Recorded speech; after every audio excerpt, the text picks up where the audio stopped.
Hi, Pete. This is Rhonda Klein from San Jose. Happy 500th anniversary. I have to agree with what you shared from John Donvan on today's podcast. I began listening to stand-up in 2015, and right away it became my daily routine. So I was devastated when SiriusXM did not renew your contract, as I still needed the distractions from awful news created by the former guy, and you helped a lot with that, and I love to laugh with you. I began listening to the podcast right away, but it wasn't the same without your sidekicks, an opening monologue, and news. So I would go days without listening to the podcast. Not that it was shit before, but I've never seen improvement like you've shown with someone over the age of 5. I remember the sad days when you were on Stephanie Miller and Joe Rogan, but you stayed with it and confronted the demons. Now with your daily news recap, which per you and me is the best one around, as well as with the daily hangout, you are better than ever. And now I make sure I listen to you most every day. I enjoy being part of your broader stand-up group, and I like to thank all of them for being part of my Thursdays. All the best, Rhonda. Stand up. And now, Stand Up community subscribers and listeners from around the globe. It's time to Stand Up with Pete Dominick, where we ask the important questions that impact you, your family, and your community. Such as, will buying a used motorbike before the new year be a metaphor for hopelessly purchasing my problems away? And with COVID cases surging, will the airline industry be able to limit flight cancellations and also puberty? And now, the podcast host whose house and stoner poetry are powered by the sun, Pete Dominick. That's right, Pete Co. You nailed it again, of course, and thank you very much. Yes, a lot of great feedback and potential award nominations for my poem about Taint Week, and thank you for all your kind words. Very, very kind.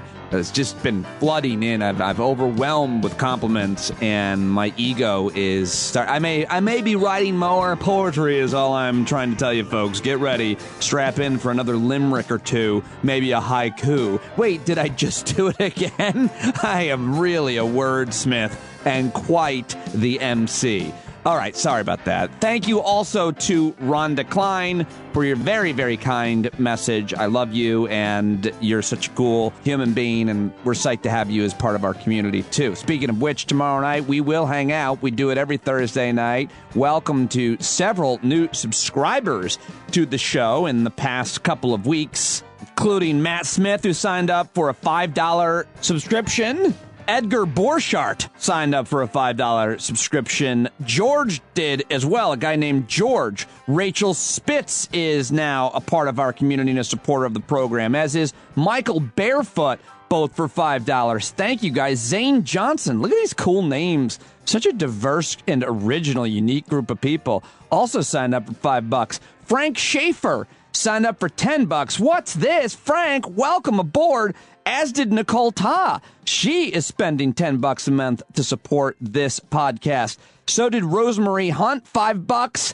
Michael Green, $5 subscription. Tamara Highland, welcome to your $7 subscription. Same with James Cranston. Welcome to you for a $10 subscription. And those are the new subscribers over the past, I think, 10 days or so. And I'm so psyched to have all of you sign up right now, be a part of our community, and you'll never be alone because there's a whole bunch of people that you can get to know and learn from and build relationships and connections with. It's a great group of people. We always have a great time talking, and we would love to welcome you and your friends. So you go to standupwithpete.com or patreon.com/Pete Dominick right now. Support independent media. Support this show. I'm the only employee on it as of now, but if we get more subscriptions, if we get to 1,000, I could probably hire someone at least part-time. So right now I'm looking at a potential intern a few hours a week, which isn't part-time. If you or someone you know is a young person in college and wants to do an internship working in media or communications, have them contact me. standupwithpete@gmail.com. Let's do this.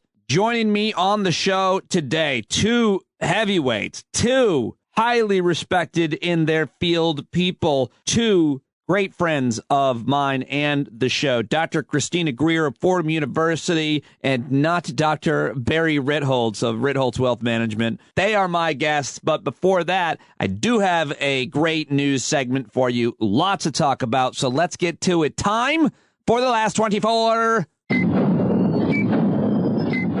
As always, a flood of headlines, even here on a taint week. I've got the sound to sort through and other headlines to share it with you, as I always do. Well, Monday through Thursday, at least here on the show. The most comprehensive and at times wildly entertaining news roundup you're going to find on any daily podcast. And that I'd put up against even all the big corporate ones. I've listened to them all. I've stolen their ideas and I have made mine better and more human. And I edited all myself. So plenty to talk about today. Senator Harry Reid died. Football coach and football analyst John Madden also died last night. A lot of people are talking, of course, about those guys and their legacies.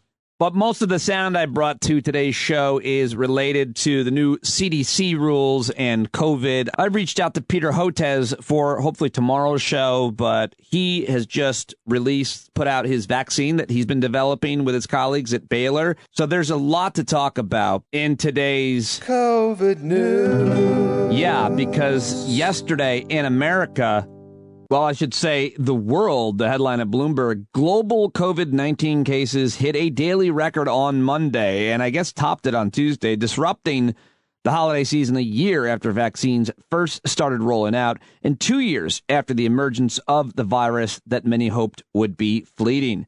The more than 1.44 million cases shattered an earlier record. The CDC slashed the estimate of Omicron case prevalence, however, from 75 to like 25% in terms of which variant is taken over here in the U.S. Over 85 cruise ships are now under CDC investigation. Washington, D.C. has the highest rate of COVID-19 infections in the U.S., and New York City schools are apparently going to reopen with huge COVID testing boosts. In other COVID headlines, India has authorized 2 COVID vaccines, including, as I said, Dr. Peter Hotez's. A federal judge rejected Oklahoma's bid to block National Guard vaccine mandate. Texas has run out of monoclonal antibody treatment effective against Omicron. And everybody everywhere are canceling their shows, their performances for New Year's Eve and the couple weeks after that. Again, the United States setting a daily COVID-19 infection record, a 5th bowl game canceled over COVID-19 issues as well. The FDA is saying antigen tests may be less sensitive to the Omicron variant. And Dr. Fauci is saying we're going to make 500 million tests available in the first couple weeks in January. And thereafter, well, I'll just let him say it. Let's get to the experts. Dr. Fauci on CNN with the Wolf in the Situation Room. But Wolf Blitzer's not there, so a second stringer, I think it was Jim Acosta, stepped in for him. By the way, like, nobody's there. Nobody but Pete Dominick and news media, or even entertainment, seems to be working this week. But anyway, here it is. Fauci on the testing situation. No, it shouldn't, Jim, but it is. So we have to deal with it, and we have to make it better. And that's what the president was talking about when he said we're going to make 500 million tests available in the first couple of weeks in January.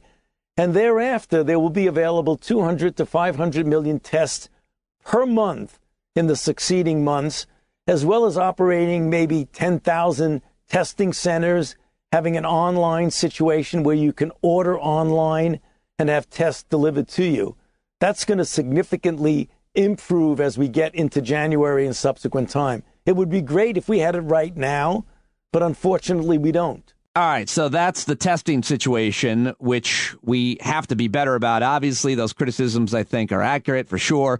But the CDC, the new rules, hard to understand and follow. I've got a bunch of clips from the broad range of experts to play for you, but Dr. Aaron Carroll wrote and encapsulated it all in an essay in the New York Times yesterday. So go read that right now.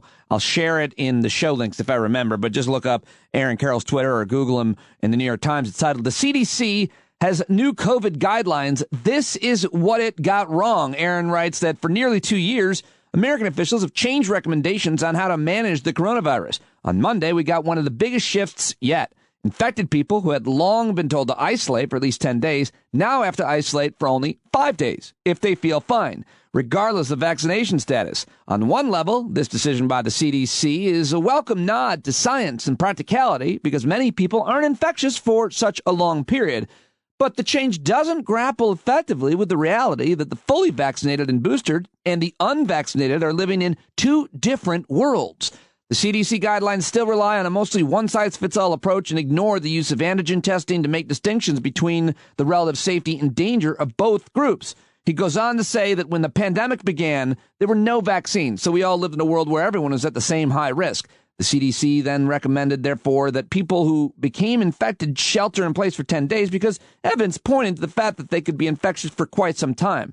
The CDC also argued that those who were credibly exposed but not yet sick quarantine for 14 days because it could take that long for them to become infected and infectious. And then he goes on to talk about what happened when the vaccinations became widespread and how the calculus has changed.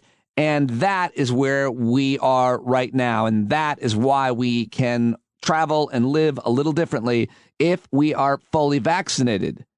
And while vaccinated people, especially those of us who are boosted, are at very low risk for bad outcomes and less likely to get infected if exposed and less likely to be infectious for longer periods, it seems that even at this late date, the CDC is trying to appease everyone and therefore pleasing no one. That's Aaron's words, and there's a lot more. I highly recommend that. I almost want to read the entire article, but I think I've probably gone too far already with you. I want to get to some of these other clips, and I've got two excellent guests that you're going to love on today's episode of Stand Up with Pete Dominic.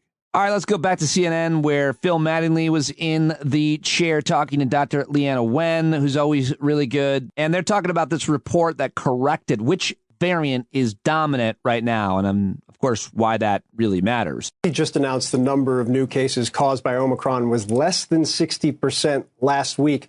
I was a little confused when I saw that number compared to what we've seen the last couple of weeks. What do you make of these new numbers?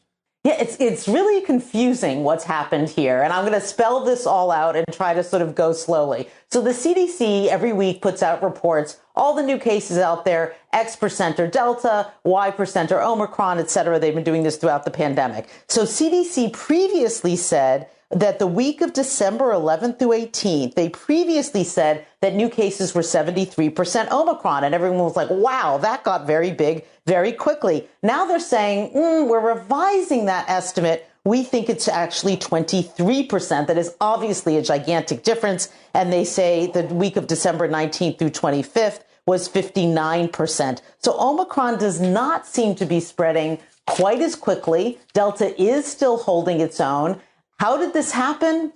It is unclear. One thing that we know, people think, Phil, that we do genetic sequencing for every case. We don't. We have to do estimates. We do a few and then we estimate. But it's a bit of a problem that this happened because you start making treatment decisions based on these numbers, and that number appears to have been wildly off. All right, now let's go to the other issue, again with Phil Mattingly and Dr. Leanna Wen on CNN. So, Dr. Wen, I think one of the questions, look, the CDC was citing research and science and data behind the decision here, but I think there's been some question right now, is this because of the scale of the spread, a decision about keeping businesses open? Is it a medical decision? Is it a political decision? Is it all of them combined? Where are we on this? Well, Phil, I'm relieved that the CDC came out with this guidance because we are facing the imminent collapse of so many functions in our society.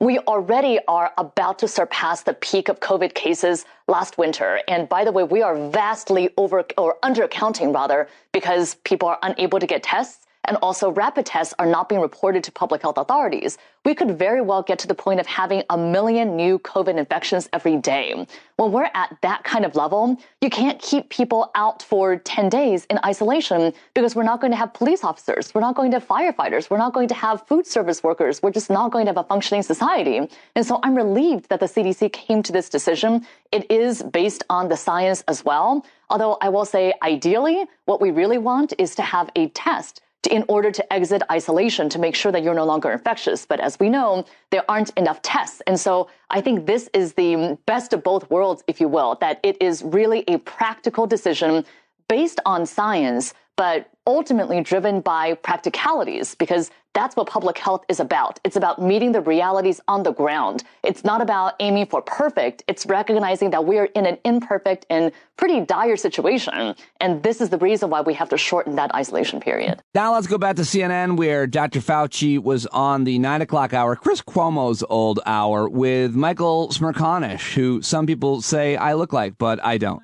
Because not all white bald men look alike. We'll act accordingly, but right now, as you and I are speaking, we're not going to be mandating or requiring that there's going to be vaccination necessary before you can get on a domestic flight. But and just a brief follow-up, we've just reached another record status. If not now, when? Like, what would it take to impose that kind of a mandate? Well, you know what we really would like to do? Talk to the people, the tens of millions of people who are eligible to be vaccinated when we have a tsunami of cases and 840,000 deaths in this country who still feel, for a variety of reasons, many of them politically motivated or ideologically motivated, that they're not getting vaccinated.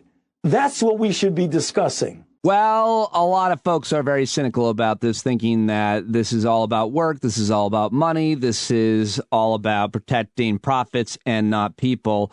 That's, I think, a legitimate concern for a lot of folks. I'll talk with Aaron Carroll about that and his article. But Sarah Nelson is the international president of the Association of Flight Attendants, and she was on CNN yesterday. None too happy with the new guidelines. You talked about, the CDC citing the science here as the driving force behind this decision, but you said the fact that it aligns with the number of days pushed by corporate America is, quote, less than reassuring. Look, it was totally transparent here. This was asked for as these staffing issues were being put in place. Delta's statement after this policy was put into place had not an ounce of public safety in it, but it was all about the staffing issues. That's what was argued on the front end. That's how your segment started today.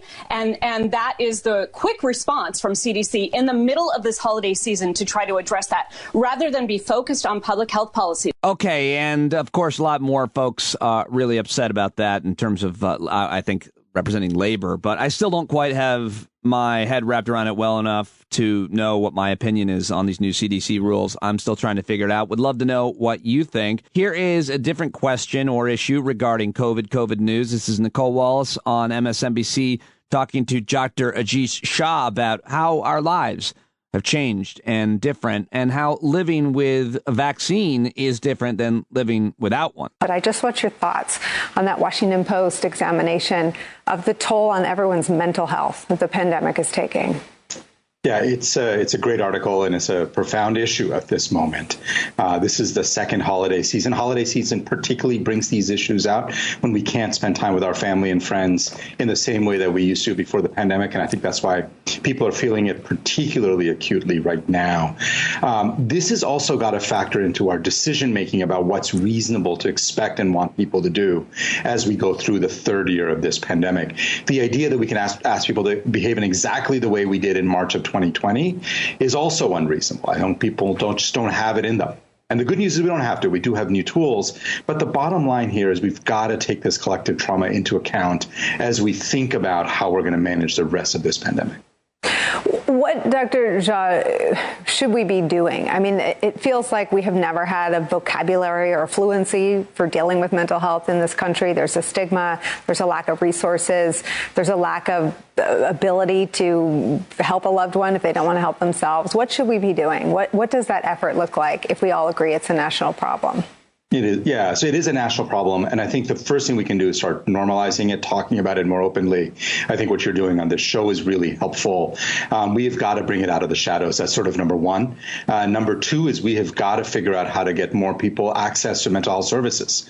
It's not just psychiatrists and psychologists and social workers. There's a whole host of different mental health experts and professionals that we've got to be able to tap into.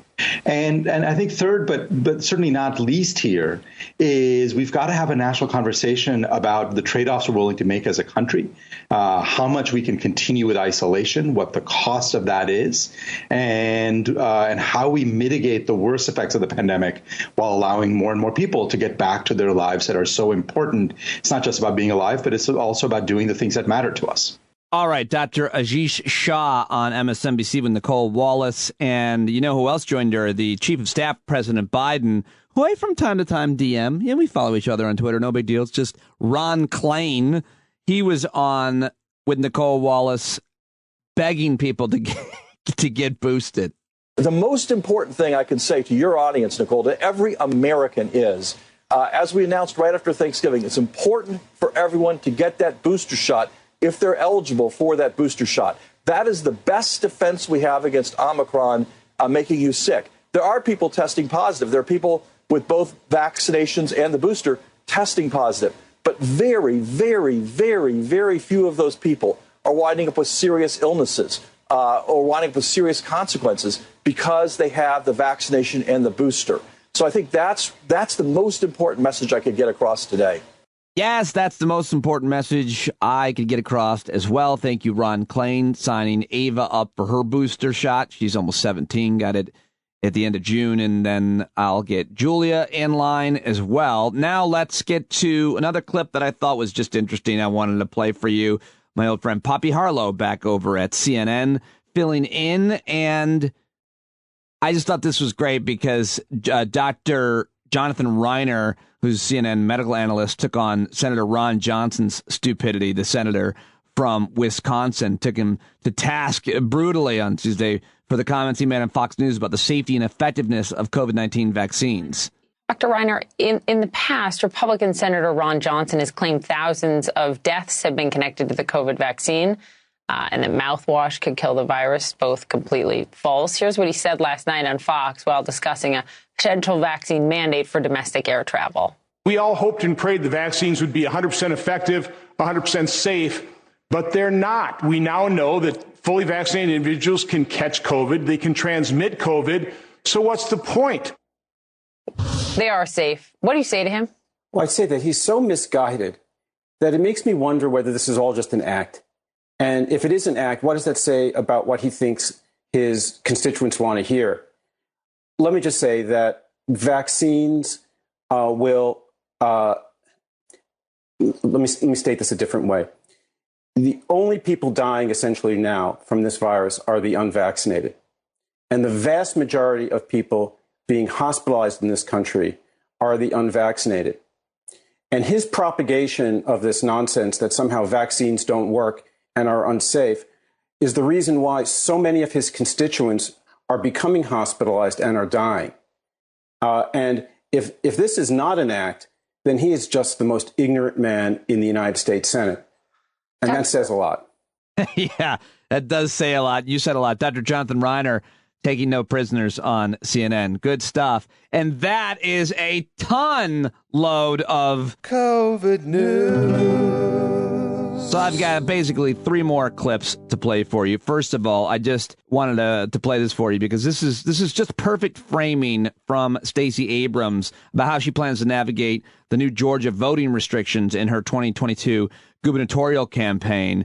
And she was on Good Morning America on yesterday, and Sherilyn Ifill tweeted about this. She wrote, "Every candidate for every office should be asked whether they agree with the eminently sane and important framing here by Stacey Abrams." Here it is. Now, you have long been a major voting rights advocate, but we are seeing a lot of new laws restricting voting, not just in Georgia, but across the country. So how are you going to tackle this and keep up this fight in 2022? I'm excited to know that when the Senate comes back into session in January, the U.S. Senate is going to take up the Freedom to Vote Act and the John Lewis Voting Rights Advancement Act. These are 2 critical laws that will help protect voting rights across the country, because it's not about partisanship. This is about patriotism. My issue isn't who gets to vote. It's that everyone who is eligible is allowed to vote. My job as a candidate, of course, is to convince them to vote for me. But my job as an American is to ensure that every eligible voter has the right and the ability to cast a ballot without impedance. All right, there's always a lot of awful stuff happening on cable news and media chatter, and I don't play a lot of it, but when I see it, if I think about it, and I just thought this was a really good one because over at the recount, they juxtaposed two different clips of Congresswoman Nancy Mace of South Carolina, and they've done this before with her specifically, if I recall, how she says one thing on one network, Fox, and then right away on the same day, another thing on a different network, CNN. Listen. I can't think of one good thing that President Biden has done for this country in his first year in office, unless, of course. And then wait a second. Over on CNN, she said this moments later. I had to have a vaccination to enter in all of those countries. I've had 4 COVID tests in the last 7 days. And so the Biden administration is taking, I believe, safe steps to keep the American people safe as we work through the challenges ahead. So maybe you are going to give him credit for something? Oh, so offensive, deeply gross, disgusting. I tweeted right at her about that, how reprehensible I thought that was. And I'm sure it really made a huge difference, my tweet. I'm positive of it. And now I can sleep. Okay, well, one more clip for you to just end on something completely different. I thought this was interesting. I do not like Elon Musk at all, and he's an awful communicator. And he actually took like a very long pause before he answered this, which I don't mind, but I actually cut it out. It's just, but he was on the Lex Friedman podcast, whatever that is. I guess it's probably a pretty big podcast that he got Elon Musk. And Lex Friedman asked him when we would put a man on Mars. So I thought it was interesting to me. And so it might be interesting to you. And that's why I pick the things I play, because they're important and interesting to most of us. Here it is. Again, in this category of seemingly impossible is to put a human being on Mars. When do you think SpaceX will land a human being on Mars? Best case is about 5 years. Worst case, 10 years. What are the determining factors, would you say, from an engineering perspective, or is that not the bottlenecks? It's fundamentally, engineering the vehicle. Starship is the most complex and advanced rocket that's ever been made by, I don't know, order of magnitude or something like that. It's a lot.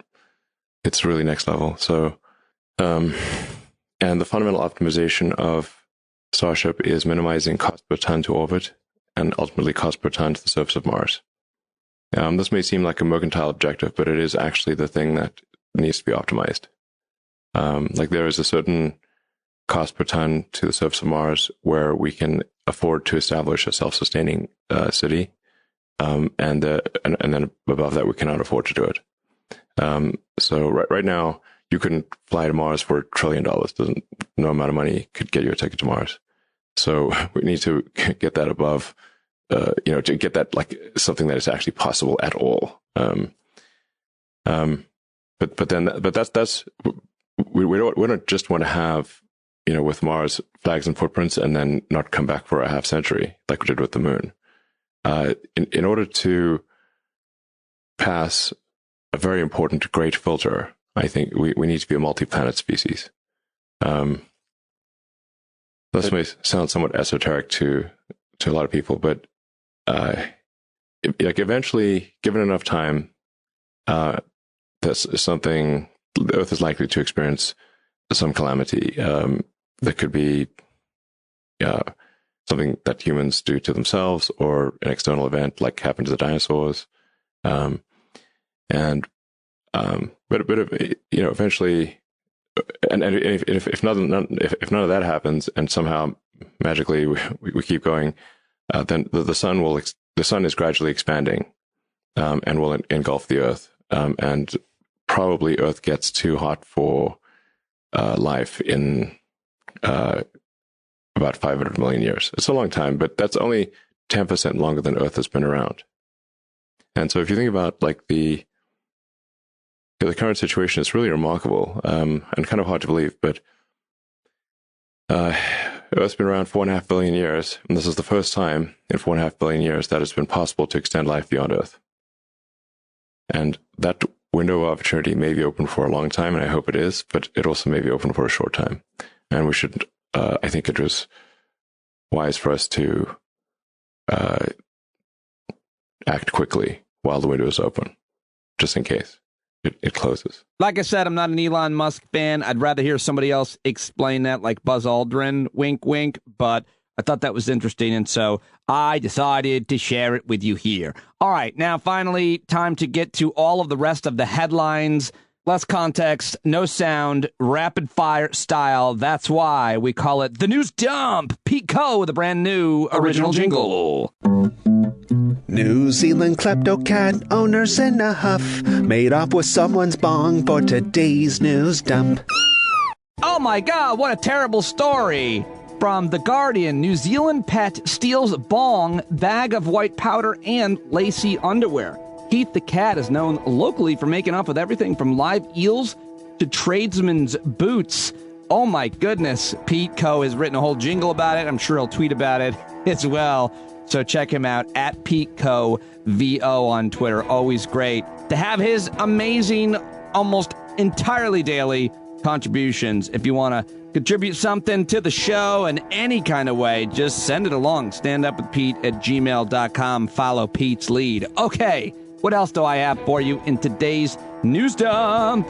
How about this story? Books, money, ammunition, all pulled from a time capsule found at the General Lee statue site in Richmond, Virginia. Copper coins, rubber bands, a Bible, Confederate money, and more historic artifacts were found inside a time capsule unearthed from the site of the statue that was removed. The historic moment was streamed on the governor of Virginia's Twitter page. Very interesting story there, and I watched that video. You might want to. It's pretty cool.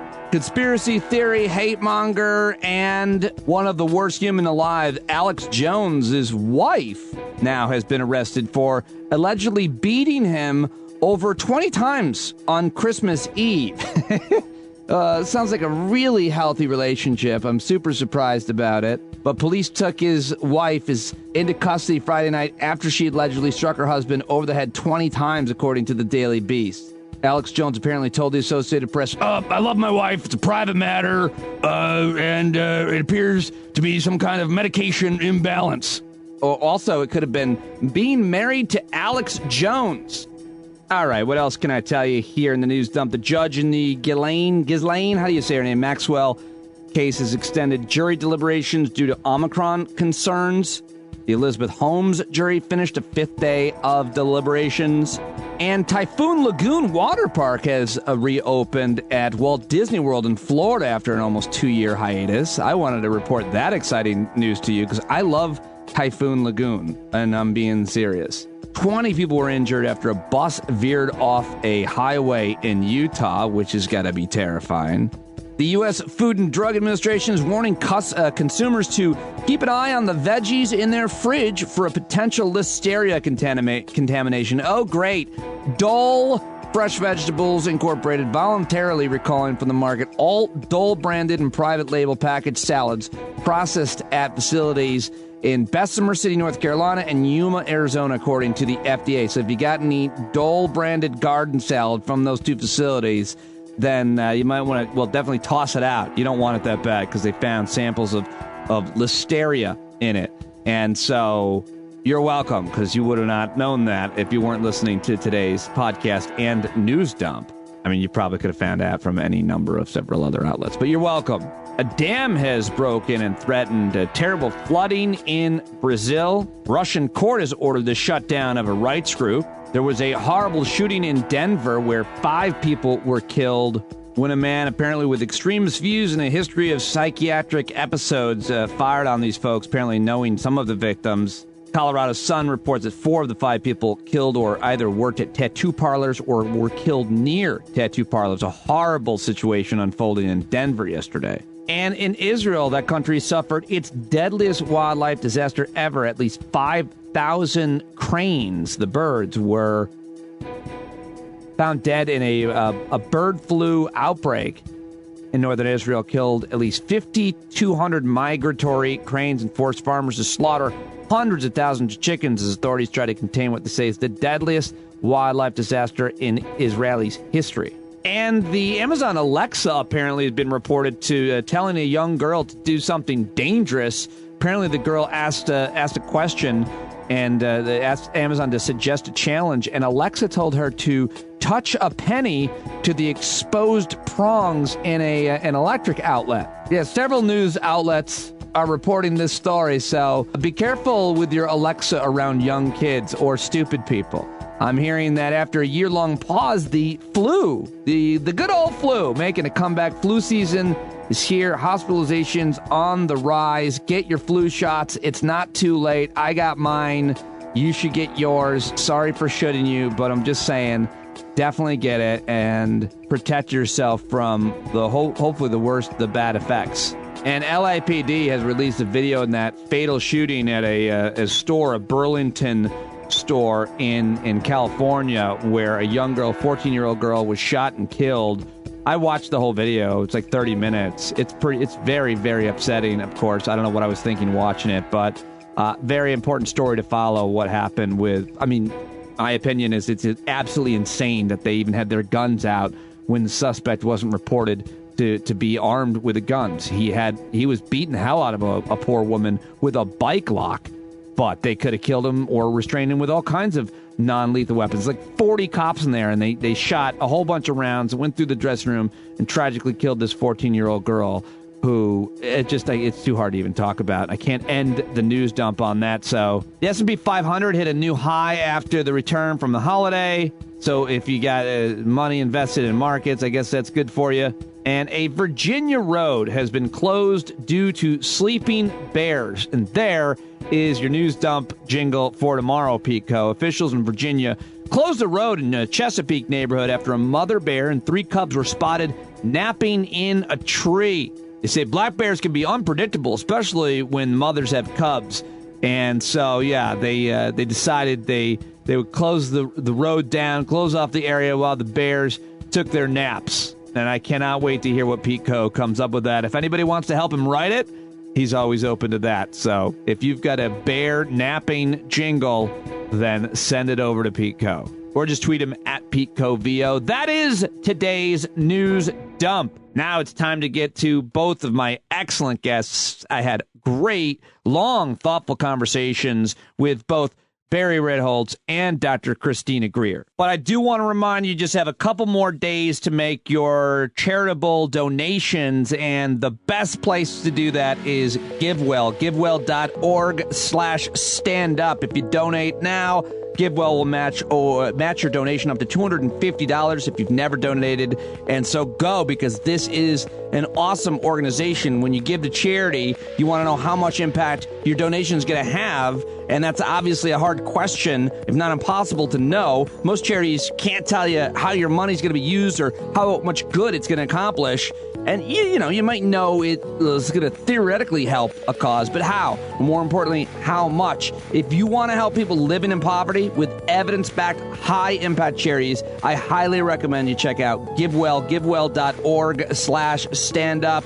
They do amazing work. GiveWell is free. It wants to empower as many donors as possible to make informed decisions about their donations. They publish all the research that they do, the recommendations for their site for free. You don't have to sign up.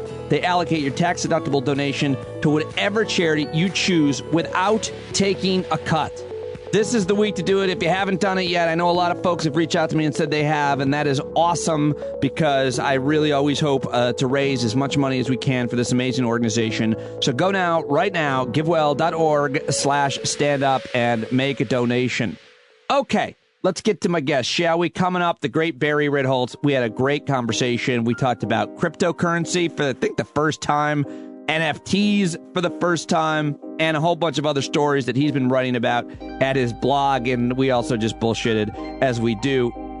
You're going to love that. That conversation begins about an hour 40 in. A big show today. Big show. I'm back. I came back strong today after not doing the news. And you're going to love my conversation with Dr. Christina Greer. We've become really good friends over the pandemic. I think she's one of the smartest people I know. She is a PhD political scientist at Fordham. She's a political analyst. I met her at MSNBC when we used to panel there all the time together. She still appears regularly on networks, including MSNBC and CNN. She is the co-host of FAQ NYC. She's on Twitter at @DR_CM Greer. And I was so happy that we got to catch up. I think you're really going to like this. Chrissy Greer, let's go.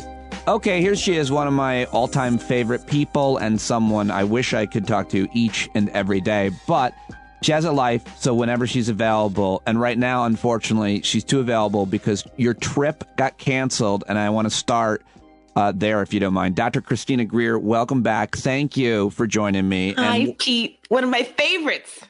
You're one of my favorite people. What happened? I canceled my trip. I have some good friends in Lisbon who I like to visit, and they are just a wonderful couple. I met one half of the couple many, many years ago in Vietnam, and we just have become friends, and life changes and all these things we've gone through together, and our families now know each other. So I was going to spend a week with them right after New Year's. And then I realized probably not the smartest thing to go to Europe right now for me, just because a friend of mine, you know how you have to test within 24 hours to get back into the States? A friend of mine's in Mexico and tested positive. So he's just hanging out in Mexico for an additional 2 weeks. And I just don't have the time, and I would not like to spend the resources to spend an extra 2 weeks in Europe while the school year is starting with COVID. And I mean, Pedro and his husband are wonderful people, but I really don't feel like I could burden them for an additional week or 2 weeks in their Europe-size apartment. Right. Right. I'm so sorry to hear that. And I think that a lot of people probably had to make similar decisions, but you know, who knows which way you go with that. How are you? You have not had COVID. No, I haven't. How are you dealing with it now with where we're at versus, you know, you were really good about it, following all the rules, talking about it at the beginning. I talked to you a lot. How are you dealing with it now and thinking about it now? Has much changed with your behavior? Well, now, I mean, I'm always cautious. You know, I've been masked up. I'm boosted. You know, I'm still washing my hands. I'm the one in the grocery store. It's like, excuse me, may I please have my 6 feet? Like, since when did social distancing go away? Like, people just started hustling in your space again. Wait. How many times have you done that? And are any of them interesting enough to reactions to talk? No, I mean, people are like thrown off, but I'm like, hi, may I please have my 6 feet? Yeah, I love that. And they're just like, what? And I'm like, my 6 feet. Can I have my 6 feet, please? Because people just stopped social distancing, but we didn't get a memo that said we should stop social distancing. People just stopped doing it. And it's really annoying to me. It's one of the great changes of life, I think, about COVID. One of the positive things is that I always hated people getting close to me, real close to me in public. I hated that. Right. And I thought it was like, I don't know. I'm a big personal space person. Yeah. I need a wide bubble pre-COVID. So I definitely need the 6 feet. So, you know, and I'm not trying to COVID shame people. There are lots of people who are doing all the right things and still got COVID. But now with Omicron, I'm basically on like some hunker down stuff, kind of like the old school. Like it's basically March or May 2020 all over again for me. So I'm trying to think of, you know, like I just moved and I have a new place. And so I was like, oh, this is the time now since I'm not going away and I've got a little bit of time before I'm back. I don't know if we'll be back in the classroom or not. I'll do some painting and, you know, catch up. I just bought Raekwon's autobiography from the Wu-Tang Clan. So I'm going to do a little book club, you know, stuff like that. I didn't even know who that was when you said his name. I learn about a lot of amazing and great people when they die. Like, do you ever do that? Or do you just know all of the great people? I don't know all the great people. I really do try and celebrate people while they're alive. I try. I'm not great at it. I mean, I think the great thing about so many interesting folks is that they're layered, right? So like someone like B. Arthur, who I love, right? You just find out that, you know, she's in like World War II and like did all these great things in war efforts. I mean, she's like a whole person before she was Dorothy Spornak to me. So, I mean, that's just one example. Sure. I mean, Raekwon is part of the Wu-Tang Clan and like the Wu-Tang Clan from Staten Island, you know, Method Man and Ghostface Killer and the RZA and the Jizza.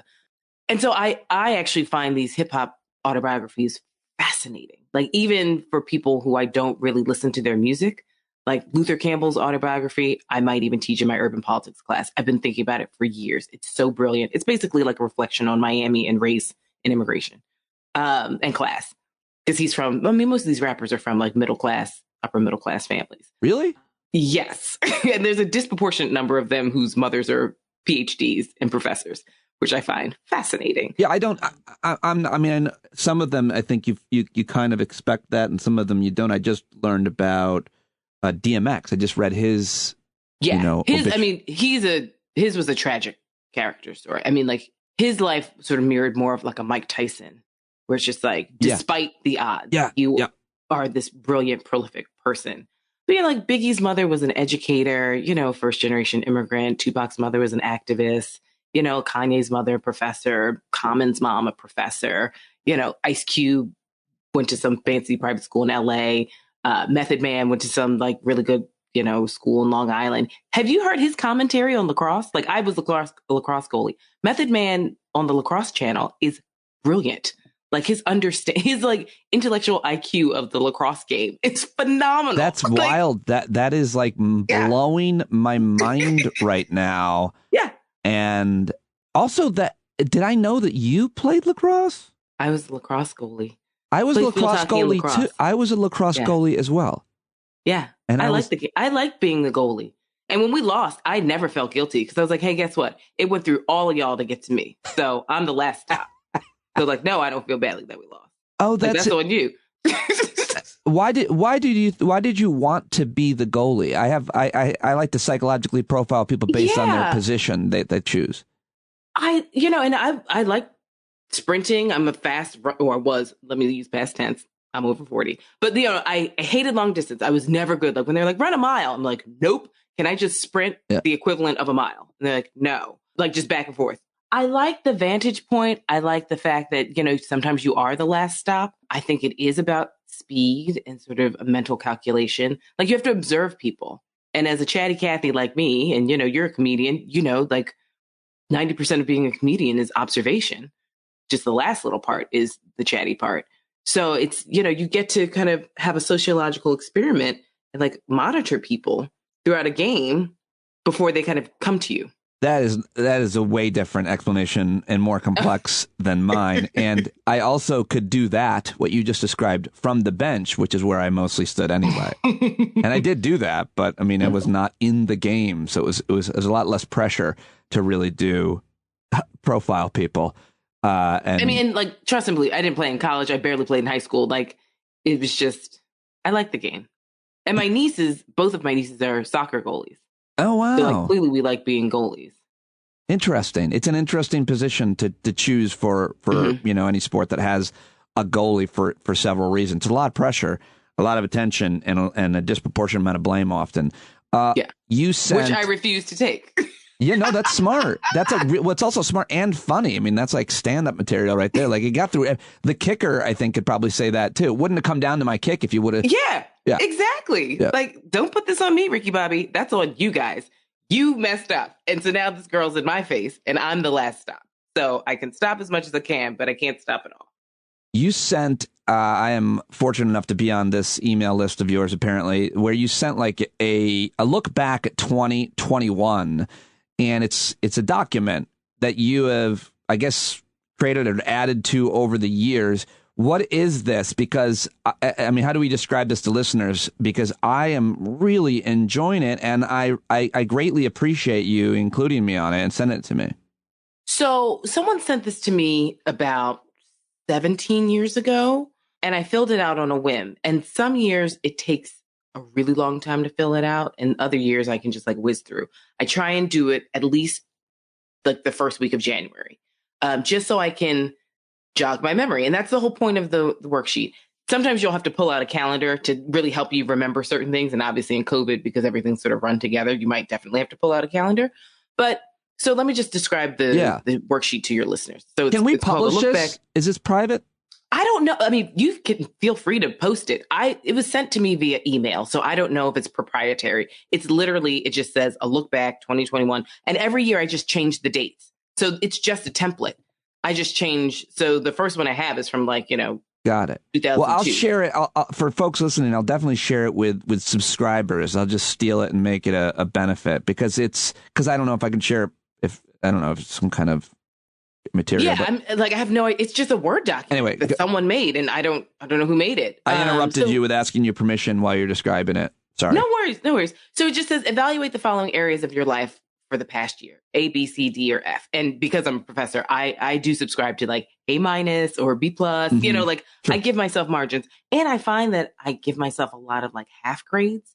So like I'll give myself like an A-/B+, or like a B-/C+, or a B-, or something like that for particular areas. And so the areas are work life, everything you do with your primary money-making endeavors, school life, free time, humble abode, that's your physical environment at home, friendships, romantic interactions, familial interactions, health and wellness, state of mind, impact on society, cultural experiences, and creativity. And so then you flip it over and it says, jog your memory by jotting notes about each month. And then it gives you 12 options. I mean, and those can be, anything. You went on vacation with your girls. Like that could be your August memory, or whatever it may be. Or like you saw a red-tailed hawk in September, like that. Or it could be, I signed a contract to do whatever, or I lost a loved one, or I got married, or whatever it is.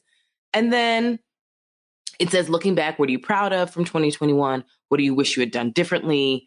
Describe a moment from the past year that characterizes your year. Write a narrative that describes your ideal vision for your life in the year 2022. And then what action steps will help you turn your vision into a reality? And so it's not meant to be homework or pressure. It's literally just for you to take a quick moment, think about the year, good, bad, all in between, and then just sort of set some sort of direction, intention, assessment for 2022.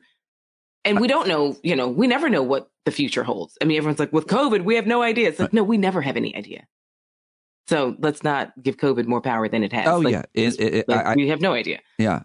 I live by that rule that life can change in an instant. Not that mine has that. Well, I guess everybody's has to some extent, from a butterfly's wings to, a car accident. But, life can change in an instant. And it's important, I think, to think that way yet. But and that uncertainty thing, we've all certainly learned about that. I love this. What do you, maybe someone's not convinced. I love this kind of thing. I love journaling. I love, positivity, self-help, trying to grow, trying to evaluate and everything. But what is this? Is this a tool? What does it do for you when you fill it out? What might it do for others? Well, filling it out, it really does help me realize, like, I've done a lot more in the year than I remembered. Yeah. Right? Yeah. And so, I really like the month sections because I do oftentimes cheat with that. And I go back, I keep a physical calendar. I have like 20 years of these books here.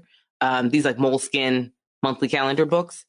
So I'll cheat a little bit and go back and just like look at, what was May, I wish everybody could see it. It's in several different inks and pencil, and it's pretty well filled out. If I hold mine up, there's like days and pages empty because I can't be that. You're so consistent, it would seem.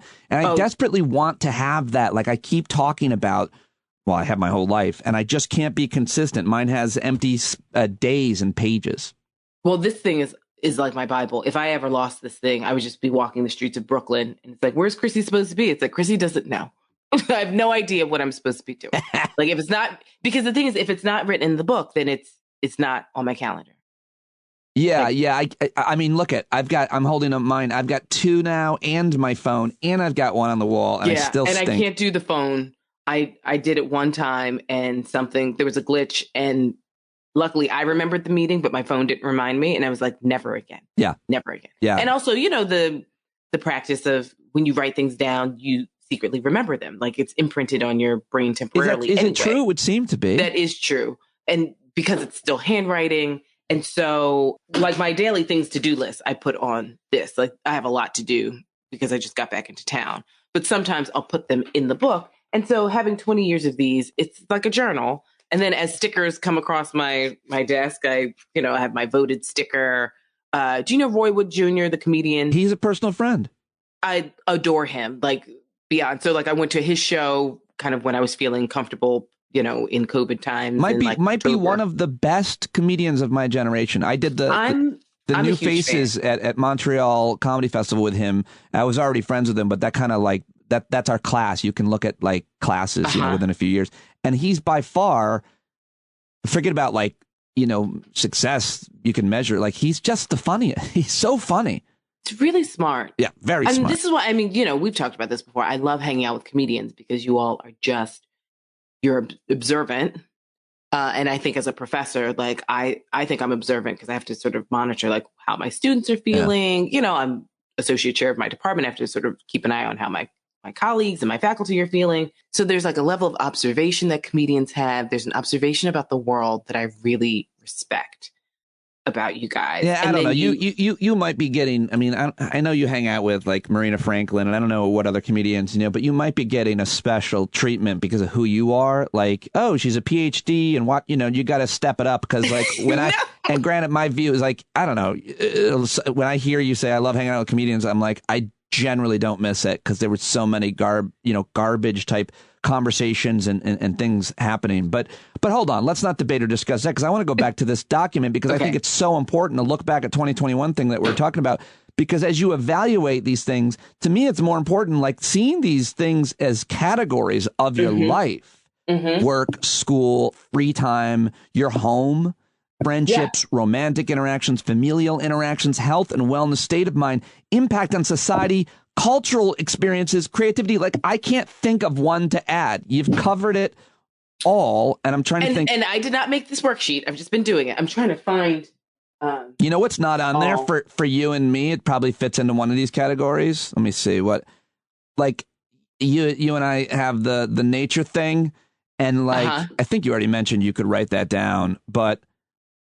Like an experience, like I think I might have texted you this. Did I send you the video of the two bald eagles chasing a hawk? Yes. I was out of the country, but I thought I responded. Yeah, no, so you did. I would you did. put that. And now I remember where you were, and you told me. Yeah. I was in Belize. Yes. Yeah. I would put that under either let's see, state of mind, everything you do, your attitude toward life. Like, I would file that under state of mind. I just feel like those experiences for me, not this one didn't impact me so much, but they can so often be lessons, things that you see in nature from a plant to a bug to a bird, etc., are so often lessons and guides and or metaphors or something. And they really have had a big impact on my life and changed the trajectory of my life, sometimes seeing something, witnessing something. And I feel like it just brings my blood pressure down. Like, I treated myself to one of those clear bird feeders that I have on my dining room window so I can see the birds as they're eating their little seeds. And it fell down. We had a bad windstorm 2 weeks ago or so. It fell down. I didn't have time to like go on my little terrace thing and set it back up. So it's just been sitting there on the edge, and the seeds spilled. And I was like, I'll get it when I come back. And yesterday when I came back, there were all these like, what is it, white-throated sparrows that were on. It was maybe like 5 of them, and they were just eating and so happy. Yeah, the white-throated sparrow. They're just it's a common New York City bird. But if you see them up close, they've got a touch of yellow, got these beautiful stripes. They're not big, so it's not like you have to worry about, poop and everything all over the place. But they were just sort of like, this lady is awesome. I mean, they were just eating. And I was like, right, it's wintertime. You're supposed to put out bird feeders in the wintertime because it's harder for them to eat. So I just felt like I was contributing to my larger part of the natural cycle. I'm surrounded by them as we speak and always here in the shed, both sides of the shed, out the windows. There are different bird feeders, and it's also been a game changer. And they eat a lot. That's the concern. I run into like guilt about my bird feed budget versus my human charity budget. Right. I know. I mean, but there's so I always tell people, like this week, because my trip to Lisbon is off, instead of looking at it like, oh my gosh, woe is me, I can't go see my friends. It's like, well, another good friend of mine bought me a pair of binoculars as a gift. I'm not far away from the Botanic Garden. I'm not far away from several parks in Brooklyn. I'm going to treat myself. I'm going to look at, sort of the weather and see what's the best day. And I'm going to treat myself to a nice little afternoon walking in the park and, catching some good birds. I mean, there's so many good birds in New York. Yeah. Like, it's in New York City specifically, you know, I mean, where you are, you get sort of some of the best. But I'm just going to treat myself to that. And that'll be my the birds where we live are beautiful, but a lot of them are concerned about CRT being taught in the schools. So right. That keeps because I don't even teach CRT. That keeps coming up. That nothing burger. Well, I mean, I make the joke, first of all, real quick. You're the reason I asked for and got, albeit not the best, but I love them, binoculars for Christmas. It was my one ask, and I got them because of you, because you got them. I was like, why don't I have them? And then, because I copy you a lot, and then, but pivoting into, I do want to talk, like, I feel like 2021, this was a major issue, and people in my community have activated and organized, and it's been wonderful to see folks step up, and to be a part of it is really satisfying and also terrifying. But your view on that issue, I mean, you weren't dismissing it right then. You've written about it. You've talked about it. I mean, this is from the playbook, and it's not going away. And it seems it's really hard to fight because they're trying to reappropriate language. They're trying to say diversity, equity, inclusion means CRT, and it's hard to convince people otherwise. But I mean, CRT is such a small sliver of an intellectual conversation that's happening on the law school level. Most people in law school never even learn about CRT, period. You don't learn about it in undergrad or graduate school either. So it's like, just the framing of the debate already is ridiculous.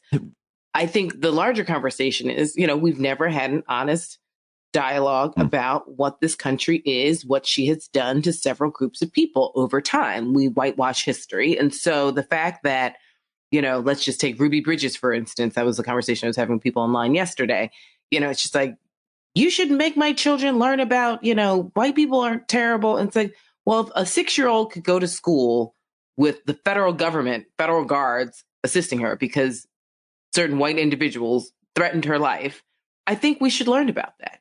I'm not saying that you're a white devil by no stretch of the imagination. Am I saying that? But I think that that's a very important part of our history, considering Ruby Bridges is only 67 years old.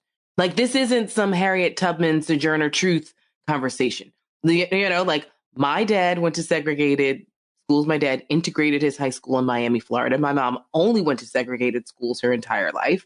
They're only 73. Yeah, but that I don't even feel like that's a great argument, because currently in my school, in my kids' school, people are being belittled, discriminated against, marginalized, and bullied because not only their ethnicity, their religion, their sexuality, it's happening all the time in schools across the country. It's always going to happen to some extent, I'm sure, which is why you need adults and programming in the school that takes into consideration those things. My mom was a city school teacher in the 80s and 90s, and I'm going to interview her on the show about how they used, inclusionary tactics or programming for kids with learning disabilities who are also obviously marginalized. I mean, so we don't have to go back in time. We don't even have to go back to the 60s. No, it's happening right now. Right. That's what these programs are for. New York City is the most segregated school district in the country. And I think, this is where the conversation gets nuanced and hard, right? Because it's also good meaning liberals actually don't like a lot of integration when it comes to education. Like, education is the third rail of this discourse. And so you have these parents on the Upper West Side where you'd think that they're, from Mississippi in the 1940s, talking about their kids have to go to school with the kids across the street in the projects. And it's like, oh, wow, these are the Obama voting folks, right? These are the I voted for Obama twice, would vote for him a third time if I could people. But they don't want their kid to go to kindergarten with a kid from the projects. I'd vote for Obama twice, vote for him a third time if I could, wouldn't marry one. Right. Or if I did, I'd have to tell everybody about it because I'm so progressive, right? But so, it's like we haven't had these hard conversations. And I think, the piece about the North and the South, we're in Southern, it's like the South is so racist. It's like, trust, the North is racist. And who I learned that from? Not just Malcolm X, who said, anything south of the Canadian borders, the U.S. South. But the reason why Mark Twain is my favorite author of all time is because he talks about Northerners in a way that I had never, I knew racism existed around me. I'm a Northerner. I grew up in the Northeast, but I never put it in the context that he did. Like how race and racism play out in Northern behaviors as well. Because I think a lot of Northerners just like to sort of pass the buck. And it's like, oh, it's the Southerners who are racist. It's like, absolutely not. Absolutely not. And a lot of Southerners, because they have this reputation of being so segregationist and racist. And great, it's a different brand of racism in the South, but I find race relations in the South and that dynamic so fascinating because it plays out very differently than, say, a New York City level racism. But, we have Bensonhurst, we've got Crown Heights. Yep. We have all these examples of like straight up racism. I mean, like when I think about the places that I would and would not go in the 5 boroughs, like 3/4 of Staten Island, half of Brooklyn, a significant portion of Queens, like there's places that you're saying right now, there's places that you just wouldn't walk through, wouldn't visit. There are places at 12:33 p.m. on December 28th, 2021, that I would never go through, especially not by myself. Right. Or especially not with like another white person who like didn't know the area. And I'm being specific, like, because not all white people are the same. So it's like, whiteness won't protect you in certain areas. Like I wouldn't go to certain areas of Brooklyn or Staten Island or Queens. Hell no. No, not all white people are the same. And that brings us to Chuck Todd's comment to Nicole Hannah-Jones. I know you saw it because you tweeted about it. And it really irked me as a white because when he said, nobody was pointing to the thing that I was pointing to when he said what he didn't frame this question right to her. He talked about white parents and other parents, and she reframed it. And it was a brilliant moment, I think, for her and embarrassing for him. But as someone who is currently like active, I speak for the whites who are active in our Board of Education meetings, organizing. Like I also want him to correct for that, because it's not also all whites. Like there were always good white people fighting for, and I don't say it to get credit. I say it to make the point that we, this is what I've been trying to say. We need you to join us. But more importantly, it's about a polling question. It's about what do people think, and not all white people think this about this education. You already mentioned, the white liberals and the bullshit about that. And, I think so. Well, I mean, yeah, I think that's what's so funny, because Roy has a whole section in his new stand-up about like the white ally, which is actually pretty funny. And, it's because that's how progress works. I mean, like it has been coalition building. I mean, it's not enough black people in this country to sort of single-handedly change it. Like we needed white allies, right? Nor should it be their a person's responsibility to solve a problem that they didn't create. I think more importantly, even if all the black people were working on it, it still wouldn't be solved if you didn't have the people who are, the problem. Yeah. Like the problem solvers and the problem. Like the problem solvers can only do so much when you got the problem. Yeah. But I think someone like Chuck Todd, and he represents a large faction of people, well-meaning people who are still very much ill-informed. I ran up against this in graduate school. Like the default is always white. Even when we had to do statistics, statistics was a large part of graduate school in political science. And like we had to create dummy variables. So you have a baseline category, and then you have all these sort of dummy variables that respond to your baseline category. And the baseline category is always whiteness. And so in one of my stats classes, I was like, so why can't the baseline, I do black politics. Why can't the baseline category for me be black people? And then whites are compared to blacks, Asians are compared to blacks, Latinos are compared to blacks. And it was just sort of like, what is this question? I have a question about that, which is stupid, but I don't mind embarrassing myself. Is the default white because there's so many more white people there, the majority, or anything else like that? Is that? Well, we talk about that as sample size, and but it's like, okay, so then why have we oversampled white people in this? Like drastically oversampled, right? Yes, we know that whites right now are the majority, but like even in sampling, they are 80% of the sample. Then you've got a sprinkling of blacks, Latinos, Asians, and Native Americans don't exist.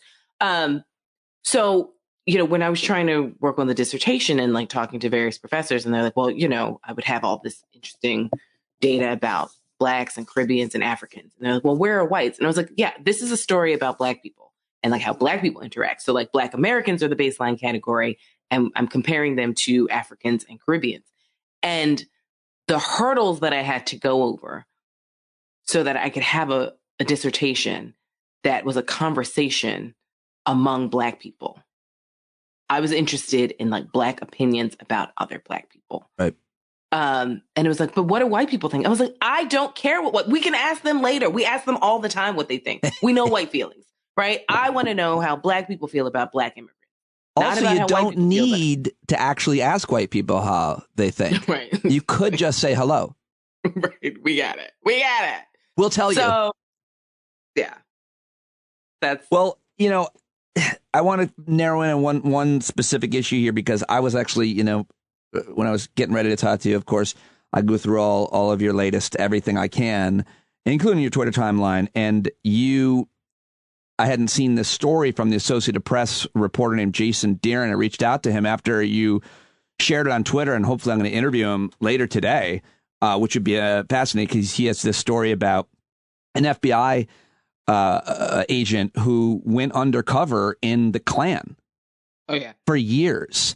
And one of the big points was how many folks in law enforcement and the military are sympathizers or active white supremacists. And so when we talk about race or racism in the country, and when we talk about January 6th and the fact that there's a huge overlap there, this seems to me the most urgent of racially related issues. The ideology of law enforcement, too many in law enforcement and the military, which is like active. It's not like some kind of lazy bias or anything. They're going to meetings. Yeah.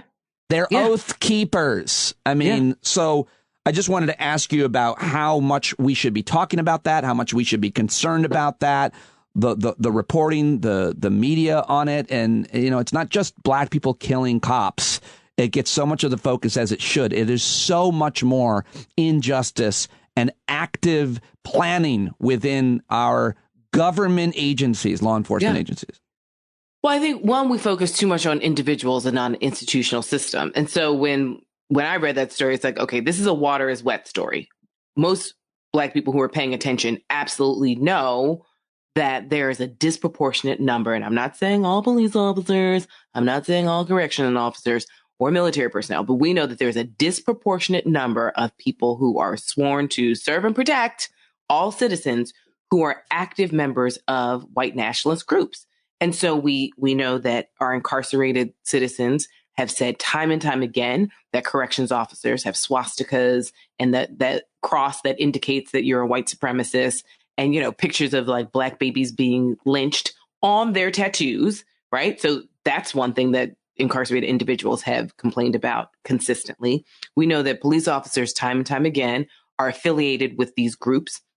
When we saw in Charlottesville, it was, graduate students, teachers, police officers, firefighters, you name it, and it's not just tattoos, but when when Obama was elected, there was a whole conversation of like, are we going to do a real sweep of the Secret Service? Like, are we going to make sure that the people who are there to protect this first black president and his family, his wife, his mother-in-law, and his 2 children, are they actually there to do their jobs, or is it some more sinister nonsense, right? I mean, when we think about January 6th, and there was a conversation about Joe Biden sort of going back to his old team that he worked with, from the earlier days and not, sort of the newer version of the Secret Service. Like, there are real concerns about police officers throughout the country who are part of a much larger network. And we saw that. I mean, in the 50s and 60s, most police officers were part of the Klan, in the South at least. So why all of a sudden would we just miraculously think that everyone's like, oh, I'm no longer part of the Klan, I'm just going to be a police officer and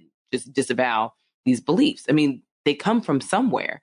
And so we still have a large number of people who are affiliated with not just the Klan, but, as you said, Oath Keepers or Proud Boys or some sort of offshoot white nationalist, loosely organized or very well organized organization of white supremacy. And these are also people who carry guns and a badge and can pull you over for a minor traffic violation, or they can tell you to get onto the sidewalk if they feel like it, and kill you in the middle of the street, or they can roll up on you and you're in a park and just, shoot you dead and you're 11 years old, or they can say, oh, I thought it was my taser and it's my gun, or they can break into your apartment when you're minding your own business in your own apartment and shoot you dead, whether you're a male or a female. So example after example after example. Like, we can't keep having these consistent examples across all 50 states and just say, oh, it's just a bad apple there and a bad apple there. It's like, no. This is part of a larger, more organized conversation that we're just not having.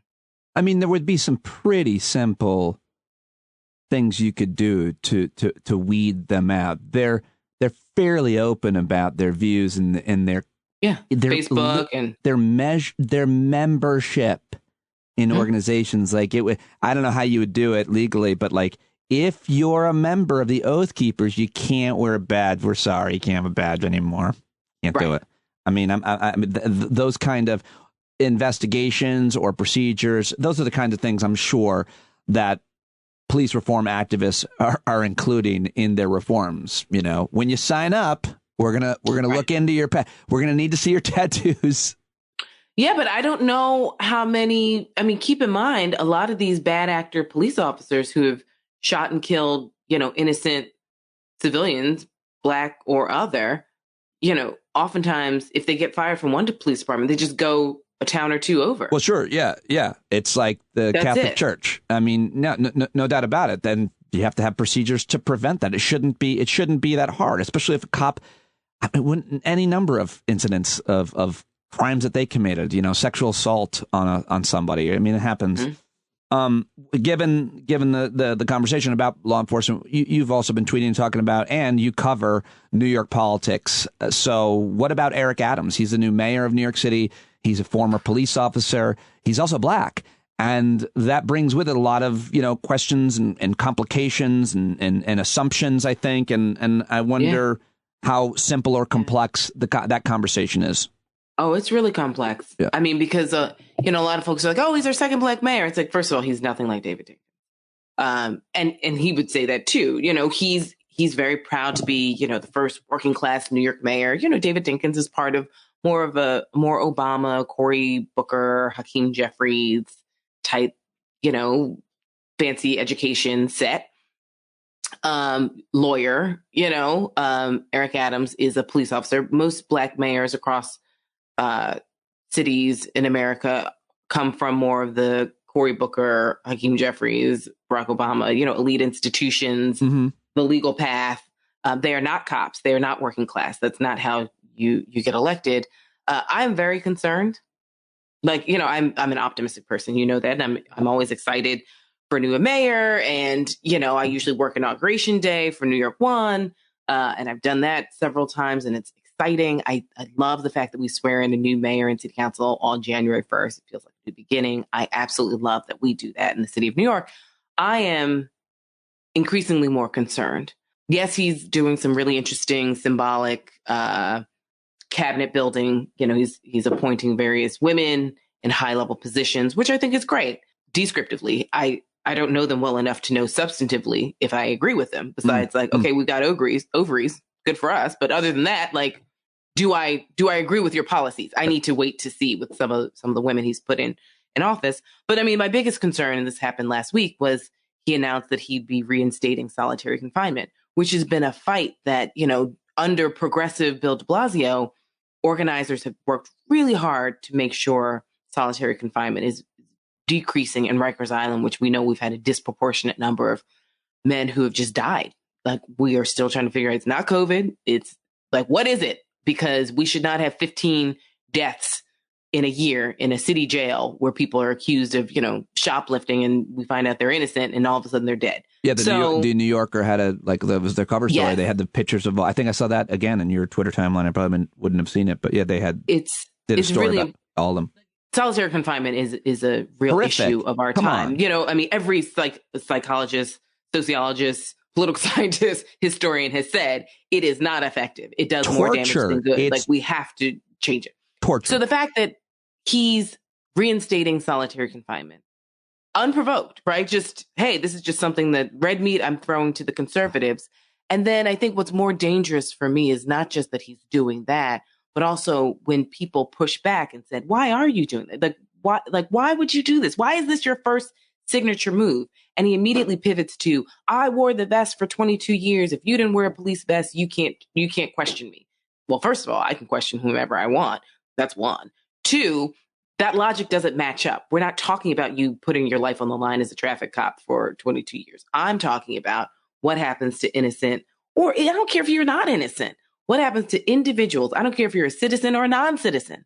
What happens to a human being when they're put into a box/cage by themselves for 23 hours a day that is cold, that is filled with rats? I mean, the stories that have come out of solitary, especially in New York, the conditions where people were just like, I thought I was going insane because all I saw were just rats and I was freezing. And your mind goes to a place where you're trying to survive. You're literally trying to survive, and no one checks in on you, and all the horror stories that we've heard. So it's like, so from a human perspective, he's vegan, he wears his Buddha beads and talking about Zen master. And so it's like all that work that you allegedly do to center yourself, but then you pivot immediately to, I'm a cop and I'm in charge. So I'm afraid that we're going to have this bullying, hyper toxic masculine governance style. And another real concern, and because we talk a lot about race when we're together, our press corps is very young. Many people are new to New York. They weren't in New York during Bloomberg. They weren't in New York during Giuliani. They weren't in New York during Dinkins, either because they weren't born or they didn't live in New York.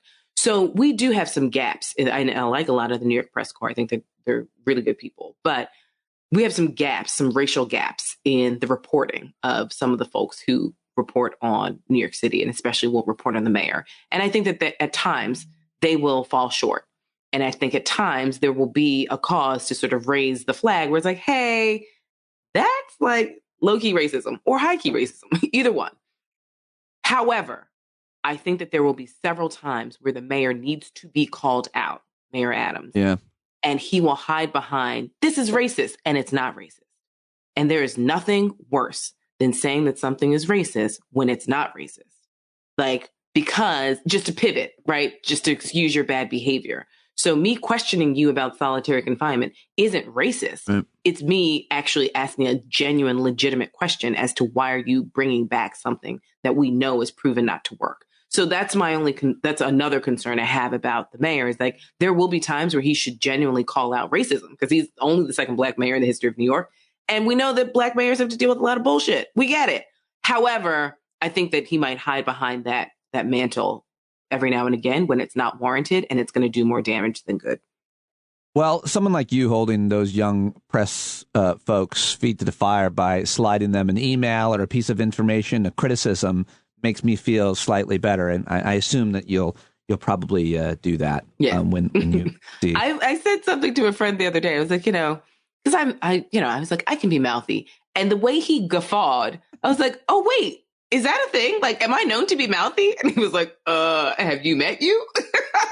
It's interesting you say that. I'm not sure quite what you mean. I feel like, trying to think of someone. Is that a puppy behind you? Yeah. What's going on? My girl. Oh, Andy. my goodness. She's always out here. I was thinking, I feel like you're not mouthy, maybe as you're a PhD and you're a professor and you're this, but someone like, I don't even want to say any gender or when you're a PhD, it's harder to be mouthy and get away with it. But if you do, I feel like you get a much bigger following. And part of me thinks that's why you don't you don't want cheap likes and stuff. I feel like when you are, it might be in private or in person, but less so on social media and stuff. But maybe I'm wrong about that. And you're absolutely right. You are absolutely right. I was thinking about it today, about you. I was like, I wonder about how she carries herself publicly in terms of why she does and says what she says publicly, because she could easily be more fired up or flamboyant or, as you say, mouthy, and probably have a larger following, but that's not how she wants to probably get it. No. And I'm also like, A, I'm a private person. B, sort of like people who know me, right? Like we've had conversations on the podcast, but we've had conversations offline as well, right? And so I think the people who know me were like, yeah, Chrissy got a lot of opinions. On air, I mean, I'm also a professor, right? And so, and I represent Fordham University to a certain extent when I'm on shows. So there's certain times where it's like, there's opinions of Chrissy Greer and then there are opinions of Dr. Greer. And I try and bring a more measured analysis as opposed to just my opinion. Like there are times where it's like, I want to say, if we're talking about January 6th, it's like, this is a bunch of racist ass, right? Cosplaying men and women, right? Who should all be thrown into prison for trying to overthrow the government. And we know that Black people would all be shot dead in the street at 2 p.m. if anyone tried to do that. I would say a more nuanced version of that on television. or like on, you know, a podcast if I was asked that as a direct question. Yeah. No, to explain, you know, race and racism, and it's our nation's capital, and like, you know.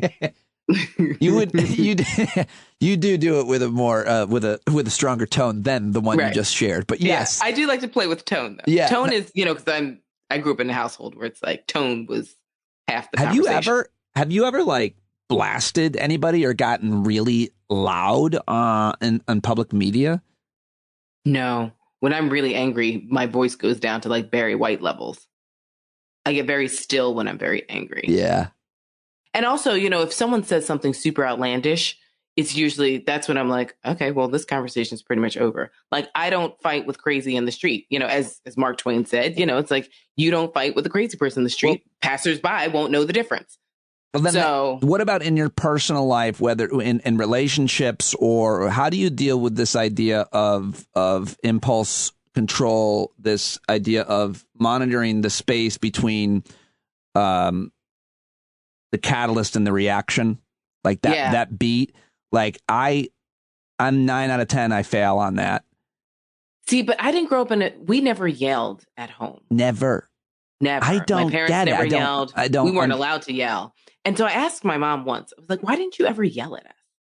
Like, you know, neither one of my parents had like ever screamed. Maybe I could count on like one hand, maybe, you know, them like raising their voices, like, what? And, you know, what is wrong with you? Yeah. And my mom said something, this is years and years and years ago. And I just thought, I was like, this woman is a badass. She says, yelling implies that I'm out of control, and I am always in control of you. And I was like, oh, this is in like high school or something. And she was like, if there is one thing I'm always in control of, it is you. And I was like, oh, dang. Okay, well, you know, take your little high school self and shimmy on someplace. Wow. And I thought that was really deep. Yeah. I thought it was really, really deep, Yeah. because she was just like, basically, if I'm yelling, that means like we're equals. And she's like, we're not equals. Like, I'm the mother, you're the child, period. And it's still that way. I mean, like, you know, I was just with both of my parents. My parents are divorced, but we spend holidays together because they're co-grandparenting. They're great. And, you know, we have a growing family, but like the core group of Greers is my sister, my mom, and my dad. And the four of us just still have this dynamic of like, my parents are really great, really smart, but like they're in the lead. But my sister and I, it's like this interesting shifting dynamic where, you know, we're now taking care of them in various ways, like making sure their health appointments, you know, my sister's the MD doctor. So it's like, Dad, are you going to get, you know, your sinuses checked? Mom, you know, are you getting your levels checked for, you know, blood pressure, whatever it may be? And I'm just sort of like, are you spending enough time with your friends, but not too much time with your friends? You know, like, are you all being COVID safe? Like, so we have that. I think a lot of people who are lucky enough to still have parents in their 70s or above, you know, that kind of interesting, we're sort of slowly entering into now. Rennie and I are the adults, and we're most likely have to start paying attention a little bit more to their health. And, you know, if we're lucky enough to get them in the 80s and 90s, you know, mental health and all that stuff. I could talk to you for 7 more hours. There's so many things we can discuss. I think but I want to ask you one final question, which is, because you are a teacher by profession, and I think certainly informally, I mean, certainly when we talk, you play a role of teaching me things pretty much the whole time. What did you learn this year, Professor, about a person or a thing that you didn't know? Is there, you know, we go back to that list we started with, that exercise. Is there anything? Can I put you on the spot? Do you have anything? Yeah, well, I mean, I'll tell you something I learned about myself. Okay. I have really good friends. There's something that I read at the very beginning of COVID that made me so sad. And it was some guy just randomly put it on Twitter. And he was like, what the pandemic has exposed is that I don't have good friends. Mm-hmm. And, you know, I don't have good relationships.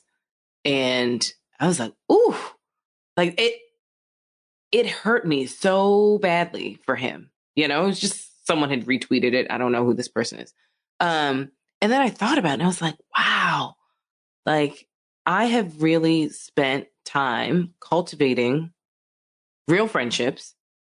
I have friendships from every stage of my life. I'm not afraid to make new friends as an adult. which I think some people are, which, you know, it's fine. If you have your crew, you have your crew. But years and years ago, a therapist told me, she was like, every friend gives you something different. And so, and even if it's like 5%, you know, and I was like, 5%, I don't need to hang out with someone who only gives me 5%. But it's like, but if you can't get that 5% someplace else, that's why you hang out with them. And it's okay. And just know the limitations of like, that's the 5%. Right.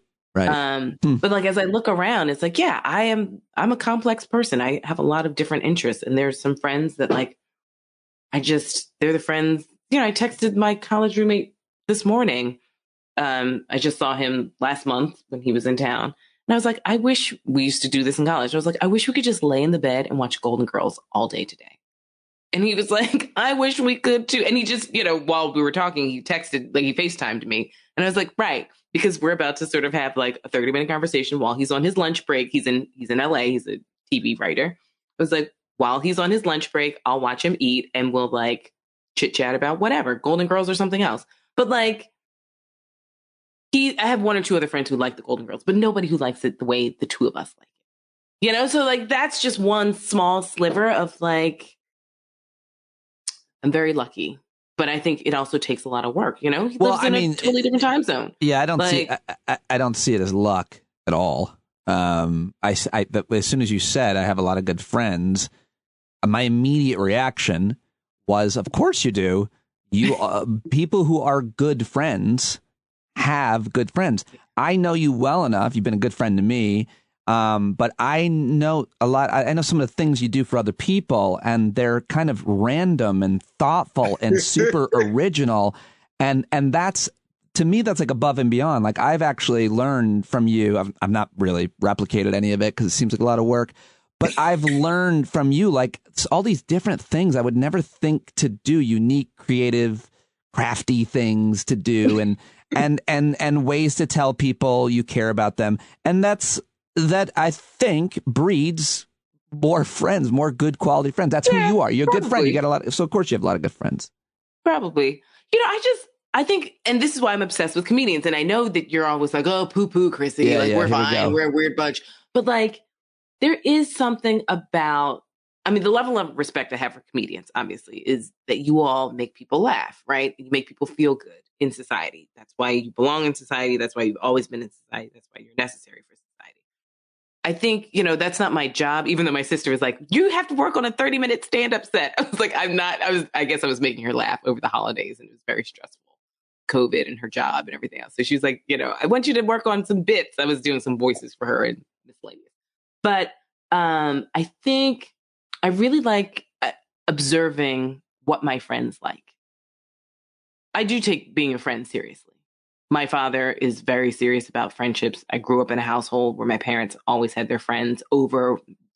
My father's Omega, that's his black fraternity, Omega Psi Phi. And so there's a disproportionate number of his friends. They only have daughters. So that gives you a little window into the mischief that they may have gotten into, where the universe is like, no boys to replicate this nonsense. So I grew up with these, you know, female cousins, the very strong, like female friendship that I grew up with, but observing my parents really take their friendship seriously. Like we had a big house in Philly. We always had people over. And I pre-COVID, you know, I replicated that. Like my house is kind of in graduate school. I didn't have any money, but like my house was known for the wayward home for educated Negroes, where it's like, if you were in New York, you stayed at my house. And I would whip up something on my little shoestring budget and like, we'd make it work. And so that's part of, I think that's the one thing I miss from COVID. Like I miss having, you know, just kind of people over to meet other people. Yeah. I miss hanging out with random people for as long as I want. In spontaneous ways, much less planned ways, and not worrying. And right. I mean, like realistically, I'd see you at least once a month back in the olden times. Yeah, I mean, like at least once a month we were on somebody's show. Yeah, but but you don't. Even if you're on panel with somebody now, you're both home. Like our friendship began in a green room, you know, in a makeup room, and makeup chairs, and then. And or anybody's does like in person usually. Although it has been interesting, it's not ideal. I've got hundreds as a result of the podcast, mainly of new friends that I've never met. Yes, I do have Do you have? Well, I mean, my like best new friend that I don't know, we've been friends for 2 years now, is the guy named Jim Potcotter, who I met on Twitter, and he's a birder. He's retired. Oh. I usually retweet his stuff. I bought his calendar. Now I help him pick out the birds for his calendar. Wow. And he and his wife are, they travel around with grandkids, and he mainly does North American birds. But he's just the kindest, nicest man. And I forgot I think I complimented him on something. We started chit-chatting in DMs, and then we sort of moved to email, and he asked me to sort of look over this calendar he was doing. And then he has this beautiful book that I bought. And then I started writing for Living Bird magazine and used some of his pictures, with his permission. And so now he's in Living Bird magazine. I mean, he's great. And he's from Tennessee, not too far away from where my grandfather and his family lived before my grandfather moved to Miami. And so we have this Tennessee connection. And then he wrote a book of poems because, obviously, as you said earlier, being out in nature does something to the soul. So it's not just about taking pictures of birds and observing birds. It kind of triggers something in the mind and body that is just much more holistic. So, I mean, I have never met this man. I was supposed to go, I was going to go on a road trip pre-COVID and swing by Tennessee, and if he was in Tennessee, and say hello. He's in the mountain part of Tennessee. But when we text, or DM, it just fills me with so much joy. And at the beginning of COVID, he sent an email, when New York was basically on the news every day as the worst place in the world. And he said, I hope this isn't intruding, but my wife and I are just so worried about you. Do you mind just letting me know that you're okay? And and he's our parents' age, and it was sort of there's someone in Tennessee who's thinking in the middle of a pandemic, they're thinking about me in New York City. Never met this man. He's only, I don't know his leanings. I don't know if he's a Republican or a Democrat or doesn't vote. I have no idea. We have never talked about anything but family and birds, period. So I have no idea, anything. I just know he's retired and he just takes these amazing pictures, and I have a calendar in my kitchen. And I'm about to put up his 2022 calendar, and I selected the birds. He sent me a picture of 50 birds, and I chose the 15 that I liked. So yeah, it's just, I think that's also a great. It would seem fair to assume that someone who does what he does would not show up at the insurrection, but Hey, maybe we should do a survey. How many of the insurrectionists are birders? I don't feel like insurrectionists are birders, but hey, who knows? There could be a faction, right? I mean, I'm sure there are comedians that are nut jobs and not great people. It's so much easier to categorize comedians than maybe birders. Right. It would be a fascinating social experiment for sure. Well, thank you very much. I love this. It was so enlightening here at the end. Good timing to talk to you. Good timing. You're an elixir here at the end of the year. Well, I'm glad. I'm going to send you a picture of the white-throated sparrow that showed up on my my terrace. Yeah, we always exchange nature shots. That's our thing. And they always come at a time, at the most random, when I wasn't expecting it. Look, Chrissy Greer just sent me, where the hell are you with this lizard or whatever? Flower. There it is. All right. Oh, exactly. Wonderful. And you moved this year. You bought a new place in New York City, and that's a whole new start. That must be exciting for you. Oh, that's beautiful. Wow. So when things slow down a little and Omicron's not ravaging the city, you got to come to BK. Yeah, I definitely will. Food. Thank you very much, Chrissy, for joining me as always. It's been great to have you on the podcast so many times this year, and I look forward to next. Thank you. Can't wait. All right, there you go. How about that? Christina Greer, Dr. Christina Greer, that is, of course. Follow her on Twitter. Let her know you heard her here. .dr_CM Greer. Get her books. Listen to all the different podcasts she's doing, and just generally support Chrissy. Such a great friend that she's become over this pandemic, like so many others. And I just love having the opportunity and access to talk with her and pressing record. Always, always great. I learned so much and hope you enjoyed that. Now it's time to get to another one of your favorites, of course, You know him from the blog, The Big Picture, Ritholtz.com. You've probably heard his podcast. If not, check it out, Masters in Business on the Bloomberg Network. He's the author of the book Bailout Nation and one of the most well-connected, influential guys in, I think, one of the most moral, and there's not that many, in all of finance that I've found, which is why I always love talking with him about all of the issues that we do today. We covered a lot of ground. I think you're going to like it, so I'm going to let it rip right now. It's time for @Redholtz, everybody. Ladies and gentlemen, it's Barry Redholtz, who, as a sixth grader... Hey, Pete, how are you? How are you enjoying your time off or not? Do you? I'm not taking time off during this week because it's Taint Week, and I always work Taint Week. Maybe that'll change. The week between Christmas and New Year's, how do you identify this in financial terms or in Redholtz terms? What is last week of the year? Last week of the year means what? So you have whatever tax donations you're going to make, whatever moves you're going to make to finish out your 2021, you have till Friday at 2:00. Should I buy the car and the tax credit before New Year's Eve? Which car? The electric car. Is that tax credit expiring? I don't know. Oh, all right. Neither do I. Is that the kind of thing, though, that you mean? No, I mean, like if you're making, if you're funding your donor advised fund, if you're putting money into that, so you get the tax benefit this year. If you're want to sell something and pay the capital gains in 21 instead of 22, like there's a lot of stuff. Now, if you're doing it the last week of the year, it means you're not planning well. You should have figured this out, and there should be a plan to do it along the way. Although every now and then something comes up and it's like, I don't want to do this until the very last minute. On the off chance that I shouldn't do it, I don't have to do it, something else pops up. Yeah.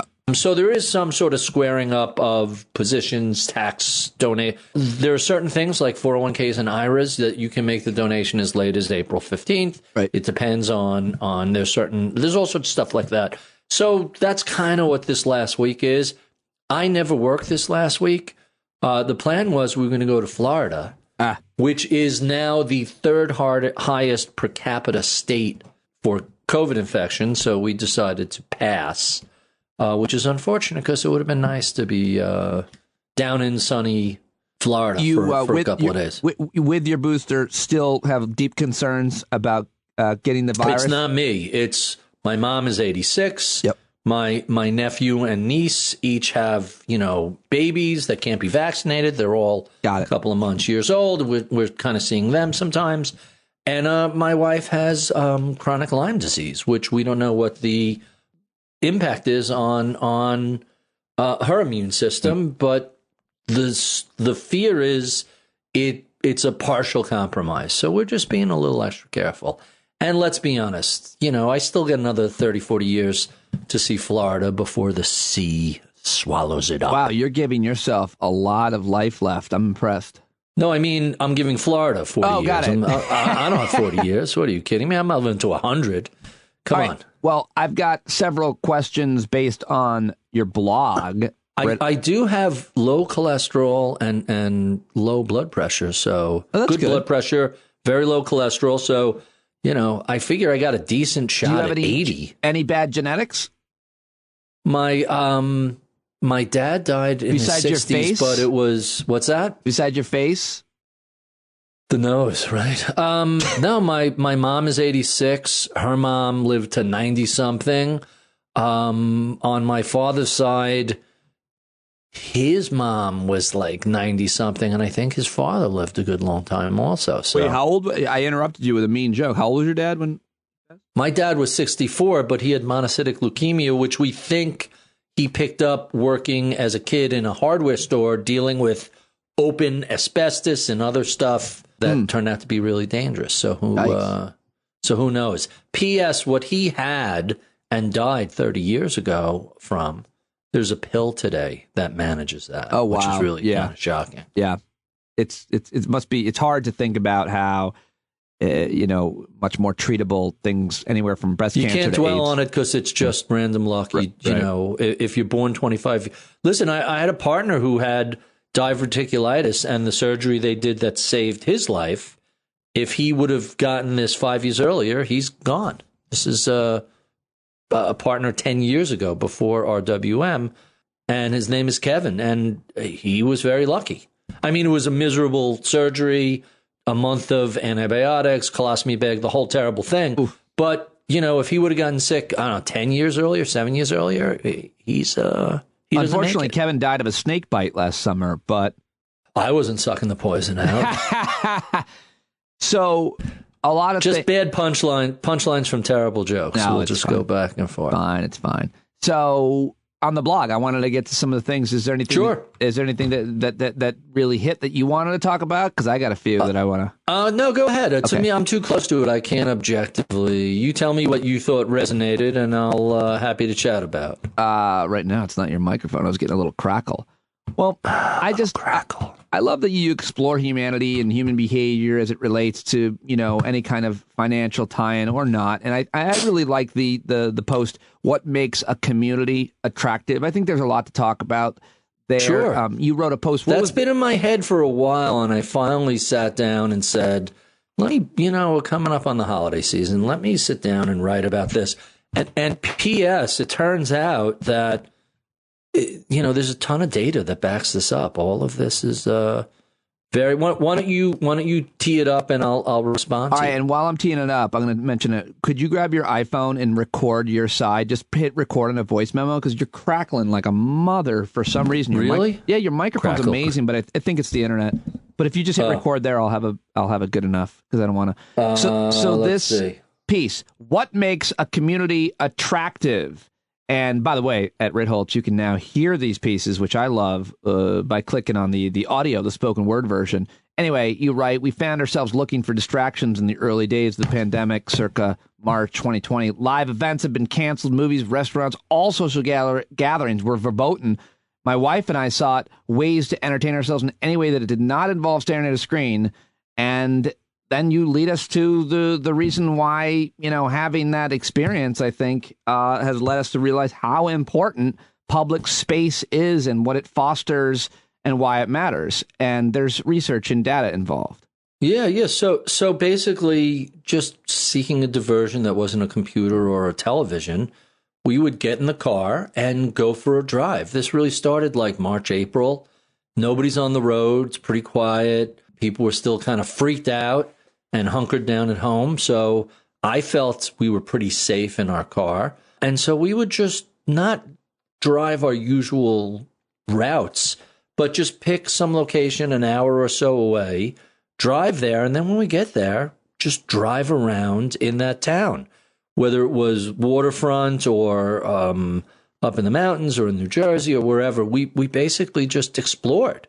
And one of the things you start to notice when you start on every couple of days out of sheer boredom just driving around is, there's certain towns that have a ton of public space, parks and trails and athletic facilities and marinas and fields and all public. I don't mean just like attached to the back of a school behind a 6-foot chain link fence. I mean community parks and all this like really well thought out public spaces. And after you see enough of them, you start to recognize, hey, these areas that have these towns that have public parks and open spaces, they all seem to be nicer towns with homes with higher average selling price. And, we have the Zillow app on the phone. So we're always looking at what's for sale, what's sold, what price. Yeah. And you start to notice, man, these houses in this neighborhood with these great parks, they're on the market for 2 weeks and they're gone. And then this other neighborhood that, it's a grid with a ton of houses and not a lot of open space, not a lot of parkland, not a lot of waterfront, not a lot of anything other than the playgrounds in the back of the schools. Those houses take a longer time to sell. They don't sell for as much. And so the question I kind of asked was, do nice places have public areas, or do areas with public areas become nice places? Right. And it turns out that well known amongst architects and others that the more public space you build in a community, the more valuable that community becomes, the nicer the neighborhoods are, the more highly developed sense of community exists in that town, because it's not just sort of a capitalist arm's length. We're going to take all our land and sell it to the highest bidder and let them put up as many houses as they possibly can and jam all these people in. Instead, you create a sense of a shared space, and turns out that's pretty valuable. Yeah, no doubt about it. Certainly the best part of where we live. I want to ask you about another post that I think is fascinating. Where did you get this graphic? The global GDP 2021. Again, I mean, isn't that interesting? I think it's great to talk to you at the end of the year for a lot of different reasons, to kind of recap and look ahead at things. But you get a lot of data as well, I suppose. I'm not sure. Well, yeah, this corresponds to the year. Global GDP 2021. And this graphic is really fascinating. I highly recommend everybody take a look at this. The U.S., of course, is the top at 22 trillion, almost 23. China, 23, seems to be second. Right behind, 17 trillion, not that far behind. You know, it wasn't that long ago China was a distant fourth, fifth, sixth. You know, now Japan is far smaller than, no longer the second or third largest economy. It used to be the U.S., Japan, and Germany. It would think, if you didn't know anything about economics, that it would always correspond with population, but it's not even remotely true. Well, it's population times average individual wealth. So if you have 1 billion people, but they're all broke, 1 billion times $1 is only $1 billion. Right. If you have 300 million and a lot of them are wealthy, and even the middle class owns real estate and a 401k, suddenly these people have a ton of, there's a lot of wealth in the U.S. People, one of my favorite examples is when you look at the historical empires that have fell. So you had the British Empire. For a long time, you had the French Empire, you had the Spanish Empire. There's just an ungodly amount of wealth in those countries left over from that era, because the land became so valuable, and the landowners and property owners in those areas are just, exorbitantly wealthy. When you look at a country like Russia, you don't have the same issue, because once the revolution took place, all that property got confiscated, and so they're kind of starting from scratch. So Russia is not even 2 trillion. Imagine Russia has a smaller contribution to global GDP than France. Isn't that or Italy? It's kind of shocking when you stop and think about it. Like, how mismanaged has that country's economy been for a century? I wonder how much it corresponds with a certain type of corruption or economics in general. I mean, you think about capitalism versus communism or something like that. But then, you start to think about the more obvious things that a country has that makes them rich, and I think you start with natural resources. Unfortunately, the fossil fuels, and certainly that's seemingly. But that only gets you so far. Right. So Saudi Arabia isn't even a $1 trillion economy. It's 0.84. So, hey, listen, $840 billion is nothing to shake a stick at. That's almost as much money. That's a little more money than Elon Musk has, but still, it's a huge amount. And the problem with a lot of the countries in the Middle East, they have one natural resource. So you look at Canada. People used to call Canada sticks and stones because it's all forest land and a lot of minerals. And then you look at the United States, and there's a ton of natural resources, tremendous farm belts, lots of oil and energy, a shocking amount of natural gas, and then the intellectual capital that's here. So the U.S. has, and then there's the geography, which has allowed the U.S. to be isolated for most of the 19th and 20th century. They only got involved in the wars they wanted to. Very hard pre-ICBM era to perpetrate a war against the U.S. because we're all the way over here. We're far away from Europe. So, yeah, there's a ton of things. China has had a huge number of resources, but for most of their history, and there's a fascinating story about the history of China and how for the better part of 5,000 years, they're very inward looking and not focused on the rest of the world. And that changed about 30, 40 years ago, and they've become an economic powerhouse. They're a behemoth. Everybody was wrong about China. I don't know who was wrong about China. I think once they decided... the capitalists said, if you provide them for an opportunity to, capitalize on markets in a capitalist way, they will do it. Isn't that how it goes? They did. And they did. Until she came along and said, no, we're going to throttle this back.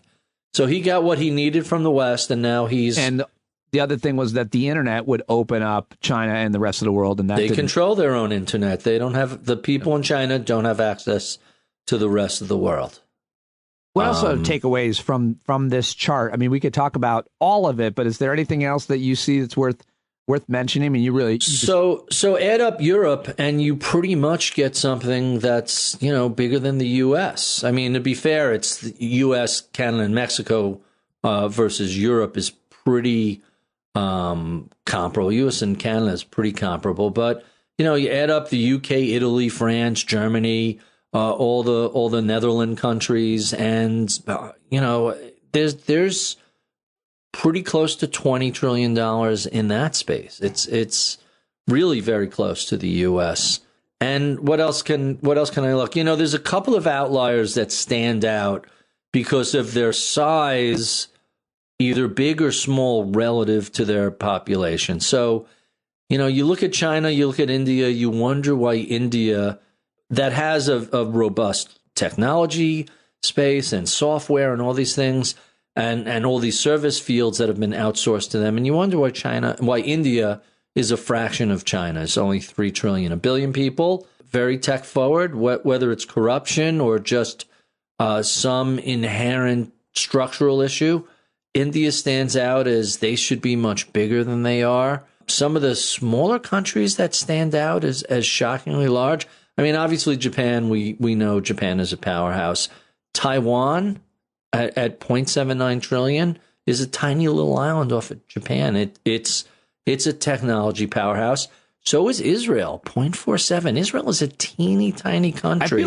I feel like China is the most, well, you mentioned Israel is also a fascinating story, obviously, as well, because it's the newest country of all that you mentioned. Yeah. But I feel like Japan is fascinating because it reinvented itself. Like, that's hard to do as a country. Post-World War II, surrender, America's, now in charge of you, and yet you reinvent yourself as an economic powerhouse with a low population, and you can talk about all the reasons why, but that would be, to me, it's like one of the most interesting stories or countries given their history versus, say, the Soviet Union, which we're just commemorating the anniversary of the ending of the Soviet Union. 35 years? Is that right? Yeah, that's right. So here's the thing that is really fascinating about the post-war era is that, again, the United States on the other side of the world from an ocean. All right, so Hawaii got bombed during the Pearl Harbor attack, but the United States proper was not devastated. Europe was devastated. Right. Japan was devastated. Right. So you look at the Marshall Plan and you look at the U.S. assistance in rebuilding Japan and rebuilding Europe, and all of those countries have had incredible economic recoveries, which tells you two things. First, it tells you that having an industrial policy and an enormous fiscal stimulus has enormous ramifications for a country for decades. I don't mean for a quarter or decades, or more than half a century. So that's a really interesting thing. And the second thing is how you treat your enemies when you defeat them goes a long way to explaining how they're going to treat you in the post-war period. And, it wasn't just that the U.S. helped win the war. I've read arguments that, but for Russia, we might have lost the war. And the fact that Hitler turned out to be a terrible strategist and overrode his generals to the detriment of the German war effort. But Russia deserves at least as much credit for fighting the Nazis as we do. And it's so weird that in the post-war era, we continue to be adversaries with them, whereas that wasn't the case with Italy. It wasn't the case with Japan. It wasn't the case with Germany. You know what you made me think about, of course, is the author that you introduced me to right away when you said that. You introduced me to Ryan Halliday, and ego is the enemy. That's what I'm thinking. Like it's the idea. Ego is what did that. Is like the it's what's potentially going to destroy Putin in the end as well, and all arrogant leaders, in this case, not all, but I mean, I'm going to tell you, he's a tough guy to bet against. He's got a good streak going so far. I feel like he ends up in an alley. In a drain like Gaddafi. Well, arguably everybody in a nation that doesn't have the rule of law eventually ends up that way, and it's pretty. All right, well, brutal. Let's switch gears and talk about a very provocative tweet of yours. It's your pinned tweet. It's not provocative, but I was interested in this at the beginning of the month. You tweeted, "Ad Redholtz, crypto, great. Can you guys do this for us?" Before today, our answer to clients was, sorry, it's too difficult, expensive, and complicated. Institutional-grade IRA technology to manage this on behalf of clients just isn't there yet. That changes today. I am so disappointed that I have to learn about this. Well, you don't have to learn about it, number one. So a little background. We get calls and emails and questions from clients and prospective clients all the time. Hey, I spend, a lot of what you see on the blog where I'm debunking some bullshit that's on TV, 9 times out of 10, 4 times out of 5, some substantial percentage, it comes to us as a client question. Hey, I just saw X about passive investing taking over. Isn't this a problem? Well, what you saw was that there's now 51% of ETFs are passive versus active. So it's taking over that space, and it's been outperforming mutual funds. But those two things are just the tip of the iceberg. And so if it dominates mutual funds and it dominates ETFs, recognize that's 10% of the assets that are out there. The other 90% is pretty much all actively managed. So if you're concerned that, oh my God, too much passive, it's destroying the price discovery mechanism. Well, if the price discovery mechanism doesn't work when 10% of people say, just give me the S&P 500, you're in trouble. There's something else wrong with that. So we get questions like that we have to then, I got a question a couple of weeks ago. Oh my God, did you see this New York Stock Exchange margin? It's at all-time highs. I'm like, yeah, but so is the stock market. Wouldn't you expect that if the market goes up and there's more money for people to borrow against that, that would go up also? In fact, let's plot the two and see how often market making highs has the stock exchange making highs. It's kind of like saying, oh my God, my kid is now wearing a 36 waist. He used to be a 30. Well, your kid must be growing, and it's the same sort of thing. So you plot the lines and, oh my God, look, this has run up for 50 years. And for most of those 50 years, it's been meaningless. It's not like, stock exchange margin is 2-to-1. It's not like they let you do 100-to-1, where if the market drops a little bit, you're wiped out. You really need a colossal disaster to wipe out, NYSE margin at 2-to-1. That said, so in other words, you can invest $2. You can buy $2 of stock for every dollar you put up. The good news is when the market goes up, you go up twice as high minus the cost of borrowing money. The bad news is when the market goes down, you go down twice as much. There's no free lunch. It costs you to the downside. So we get questions like that. The crypto questions came up over and over and over again. And finally, we started exploring what we can do. The SEC has not allowed ETFs in this space for a simple reason. When you form an ETF, like let's say the S&P 500, when someone wants to form a share of that, they go out and buy those 500 stocks, they put it into the ETF, done. When they want to sell it, they do the opposite. They take it apart. You can't really do that with crypto because it's something completely different. It trades on a different exchange. So we were talking with some friends. Some of the folks we know over at Wisdom Tree were looking at the same question. I'm an investor, and my partners are an investor in a startup called OnRamp. We love the guy behind it. Tyrone is just a superstar. He was actually an Olympic hurdler.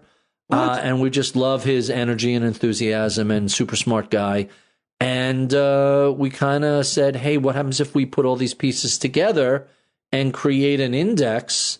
It may not be an ETF, but it's an index, and it's instead of having to go through the whole process of opening a wallet, signing up for a wallet, securing it with all these various crazy passwords and making sure that you don't lose it. And, something like 20% of Bitcoin has been lost due to lost. It's unbelievable. Yeah, it's a crazy number. What was the guy? The big story. I don't know how much. 300 million in a zip drive, in a little drive like this that got thrown away by accident. I mean, it's really kind of nuts. So the idea is you don't have to pick one of the 3,000 coins that are out there. Here are the top 12, top 10. You don't have to worry about all the wallet and password stuff. It'll just behave like a normal investing account. And so it was a solution that allowed an inexpensive, transparent way for people who wanted exposure to that. Not that we're saying, hey, everybody must have exposure to this, but after the 100th time you hear the question, it's like, gee, if we do this, we can probably prevent clients from shooting themselves in the foot, because it's really complicated and really involved. To do it on your own, if you're over 30, it's a challenge. And so Mike Batnick in my office is the wizard behind this. He really drove the bus on this and did a great job. And we're thrilled to work with Wisdom Tree. So it's Wisdom Tree, OnRamp, and Gemini. Gemini is the trading platform for crypto that was developed by the Winklevoss. Are there several? Are there several though? Right? Well, there are tons. Yeah, there's a lot of different stuff like that. We thought. Platforms. I'm not talking about. Yeah. There's a bunch of it. Are they? We went with what we thought was the most substantial names with the best reputation, right, that we thought would be the most friendly to clients, and not sort of say, you want to go buy Ethereum today. It's to do it on your own. It's a big, complicated pain in the butt. Is that a coin name? Yeah. So Bitcoin is definitely the most famous and well-known coin. Ethereum is arguably the most interesting because the way it's built, it's designed to be a key technology building block for a number of different things that can operate on top of it. And you can use ETH, as it's called, to do transactions for a lot of different things. If you've been tracking this whole NFT mayhem, ETH seems to be very often the coin of preference for that. That's a whole nother thing, NFT, than cryptocurrency, right? Two separate, brand new financial instruments. Is that too much respect that we're giving them? NFT is sort of a version of buying a form of artwork in the metaverse. It's not physical art, and you don't own the copyright to it. It's digital art that theoretically will exist in whatever sort of virtual reality metaverse Facebook decides to, and the rest of the technology world expand. P.S. I've been speaking to a buddy over the past couple of years about some of the virtual reality headsets, and it has, a few years ago, it kind of reached the level that, very much like Ready Player One, sort of immersive, full virtual reality type of world. And so nobody knows how this is going to end up. Are NFTs going to be a passing fad? Are they going to be something that has substantial and lasting value? I have no idea. But it's always fascinating when these new technologies come out to see how they develop and all the clever ways people find to use these technologies, and we're starting to see a lot of that. I love the idea of smart contracts. Smart contract is something that allows you to build certain rights into something you're going to sell on the blockchain with a digital currency, with a cryptocurrency. So my favorite example is Taylor Swift is touring the country, and so she puts her shows up for sale, and the tickets go up for sale at $50. And what happens? All the scalpers with all their programmed computers go out and they scoop up all the tickets, and then they resell them to the highest bidder. So her fans don't get to participate in a way that she wants. They're not only do they have to pay up for the tickets, they're not even paying her, they're paying a third party. But theoretically, you can build into a smart ticket certain rights. First, you could say anybody who's a registered user on my website, you get the first batch, the first 5,000 ticket sales go to you people. And then anybody else who wants to buy after those people, I'm going to charge only $50, and your choice is to either keep the ticket, use it, or sell it. If you sell it, you can only sell it for up to $100, and I get half of your profit. Right. And you could build that into all the transaction can be done. So that's the sort of thing that's really, one day smarter money, one day digital currency with the ability to have those sorts of rules and regulations will become the norm.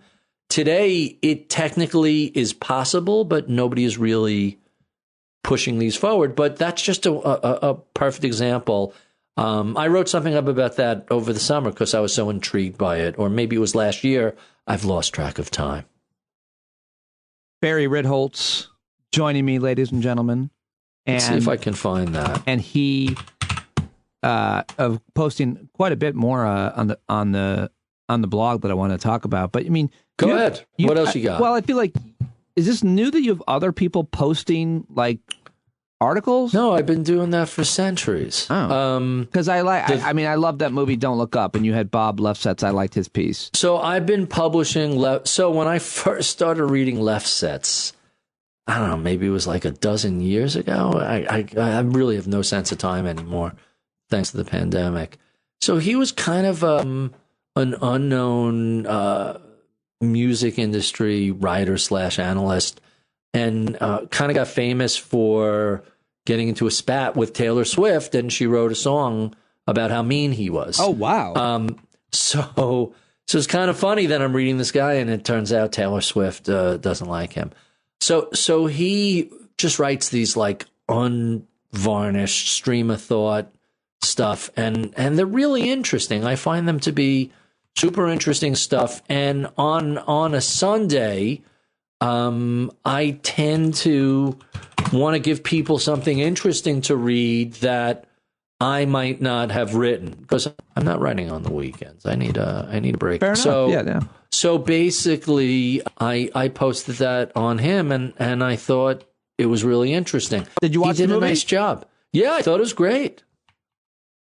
People are saying that it's getting a lot of criticism. I haven't seen it other than some feminists not loving that, the trope of the anchor giving herself up to the scientist to get the story. That's not what happened in the movie. She's just a horn dog who, hey, let me remind you, Leonardo DiCaprio, easy on the eyes. It wasn't like she was swapping sex for the story. And P.S., Cate Blanchett, also a stunning actress. Yep. So, this wasn't... People just reduce everything. Well, I mean, I didn't see any other criticism of it, and I'm not sure if that's... So the criticism is that I think there's some interesting criticism of it. Mm-hmm. The MAGA group doesn't love it because the incompetence of the administration, just me think they doth protesteth too much. I saw a lot of the Clinton administration, and there's also a lot of excessive politicking and triangulating, and sometimes it's like, dude, it doesn't matter how the meteor is polling. We're all going to fucking die. Stop the meteor. Right. Right? I mean, that is a very Bill Clinton-like sort of thing. So I took this as, the Meryl Streep character wasn't just Trump. She was some amalgam of Trump. Now, her son as chief of staff, all right, there's obviously some Trumpian family nepotism built into that. But how is this polling? I don't think Trump ever gave a fuck about how anything polled. That was a very Clinton-like sort of thing. So, it was really interesting. And one would hope that in times of genuine existential threat, we would all respond collectively. The obvious metaphor hasn't happened with climate change. Well, I think there's a difference between a meteor coming in 6 months and climate change over decades. I mean, if I want to make it that much more depressing, I think you're missing out on the fact that we are currently we're under attack by an alien. You can't see it. And it's coming after everybody on the planet. And we can't come together to fight it, even though we have the best weapon you could ever imagine that kills it or defends against it.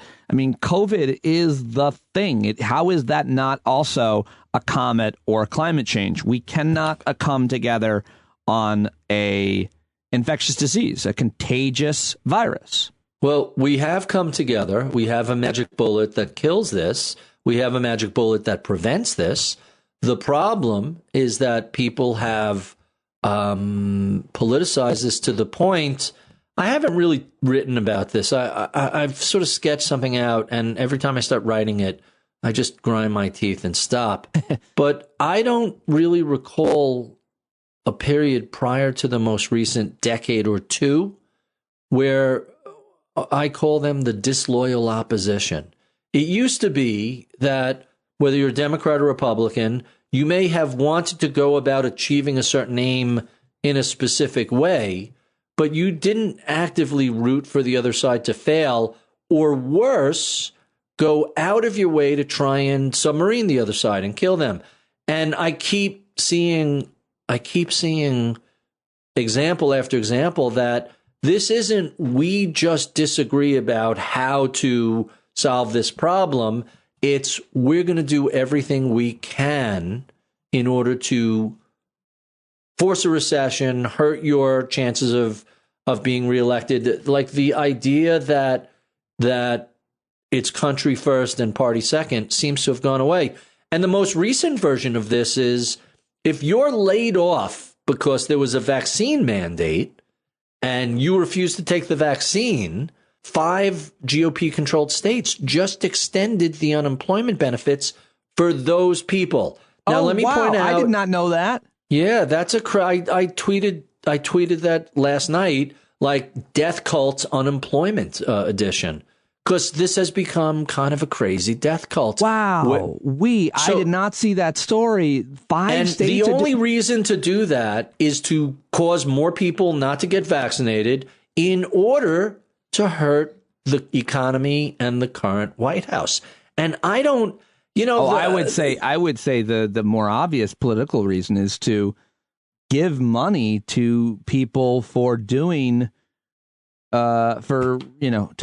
choosing not to get vaccinated because they're likely to support you. I mean, they're handy. It's the worst. If they're not getting vaccinated, they're already supporting you. There was just a Washington Post piece about, so now the unvaccinated are taking up hospital beds. They're taking up, this has truly become a pandemic of the unvaccinated, and it's pretty horrific. It's the people who don't have a choice because they get in a car accident or they get sepsis or they get some other issue, and they can't get access to medical care because, first of all, the hospitals are filled with people who are unvaccinated. 97% of the COVID hospital patients are unvaccinated.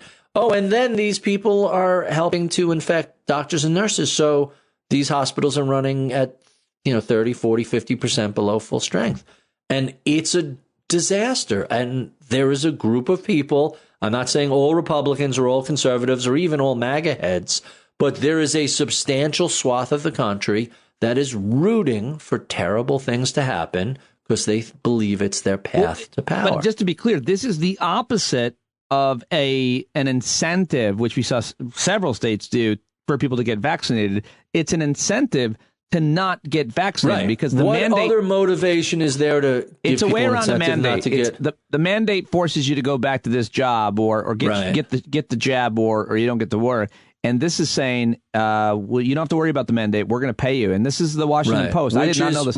Which is absolutely just rooting for death and economic disaster. At least 5 Republican-led states have extended unemployment benefits to people who've lost their jobs over vaccine mandates, and a smattering of others may soon follow. This is the story you linked to at Ritholtz, the Washington Post. Wow. Terrible. Just terrible stuff. So what does this mean? You know, when Mitch McConnell said his job was to make sure Barack Obama was a one-term president and would not approve any fiscal stimulus, I recall being at a dinner in New York City at, I'm trying to remember which steakhouse it was. We have these occasional dinners with about 8-10 people, and there are Nobel laureates in economics and hedge fund managers and media people and finance people and all sorts of interesting academics and just always really interesting conversations. And I recall saying circa 2010, 2011, Mitch McConnell is rooting for a recession. He doesn't want, we know what the playbook is. Yeah. After a financial crisis, you do a giant fiscal stimulus. We've seen this. We've done this every time. 73, 74, go back to 29 and the New Deal. And, you know, this isn't our first time we've seen this. We know what you have to do when you have a crisis, when you have not just a recession, but a full-blown financial crisis. And the fact that they're refusing to do this means that we're condemned to I have a vivid recollection. This is going to be a weak recovery. It's going to be lag in terms of employment. It'll lag in terms of wages, and it'll lag in terms of GDP, and everybody's going to be miserable. Yep. And that is a feature, not a bug. That was the goal. The idea was, well, we could have spent $1 trillion or $2 trillion and led to a bigger recovery. And as we've seen since the CARES Act passed in March 2020, spread $1 trillion or $2 trillion around the country. And guess what? The people who are unemployed still buy food, they buy stuff. The economy doesn't collapse. Everybody gets jobs. People get wages. So in order to do that, you have to acknowledge 2 things. A, governments can have an impact. And B, you're interested in the welfare of the country as your most significant, highest priority. And when I said that to this group of people, that Mitch McConnell is trying to foist a terrible recovery or even a recession because he believes it's in his political interest, people were aghast that I even suggested as much. And I'm like, listen, we've seen this movie before. We know what's required. You want a solid recovery from a deep recession or a financial crisis, you have to spend a couple $1 trillion. And P.S., not $300 billion on shovel-ready stuff, and then another $300 in temporary tax cuts, and then another $300 in temporary extension of unemployment benefits. That's a Band-Aid. You need to say, hey, here's $1 trillion flooding the system, and that's how we're going to create, with all these public works projects, we're going to create all these jobs and stimulate the economy, and it's a virtuous cycle. We talked about Japan and Europe post-World War II. That's exactly what we did. Right. It was the Marshall Plan was the CARES Act, post-war CARES Act. Right. So we never did that after the financial crisis. And what the Federal Reserve did was not for a lack of trying. Let's be clear. Obama and Democrats tried. The American Jobs Act was not even nearly enough, but they wouldn't vote for any kind of government investment, such a similar to the past, the Marshall Plan. And so what you ended up with was exactly what Mitch McConnell wanted, which was a weak recovery. He thought it would manifest itself by Obama losing in 2012. But I think it certainly created or exacerbated the frustration and anger amongst blue collar and middle class workers in industries that had been left behind by the modern economy. And I believe his actions contributed to that group becoming more and more, what's the word I'm looking for? Not disenfranchised, but just frustrated and disappointed. And ultimately, some swath of those people ended up supporting Trump in 2016. Now, whenever I have a discussion with a hardcore MAGA friend, I always say, how many people do you have to kill through your own incompetence before you don't get elected? Are you talking about the COVID and Trump? No, I'm just asking you a question. How many Americans have to die on your watch before the voting public holds you responsible? Give me a number. Like, relative, like, is it 2%? Yeah. Is it 5%? Yeah. Like, what number would you, I know you think the election was stolen because you only watch Fox News. Hold that aside. Do you believe the numbers? And I don't do this anymore. I stopped doing this. Like, all I do is ask people. So I've learned I won't argue with people. I'll just ask them a question. And so someone sent me something on Robert F. Kennedy Jr., the anti-vaxxer wanker. And I said, hey, are you familiar with what his relationship was to the autism and vaccine movement and the paper published in the Lancet? Are you familiar with that? No. All right. Well, you have Google. I'm not going to tell you. Right. You go find it. Because if I tell him, I'm just the asshole on the other side. Hey, you should look.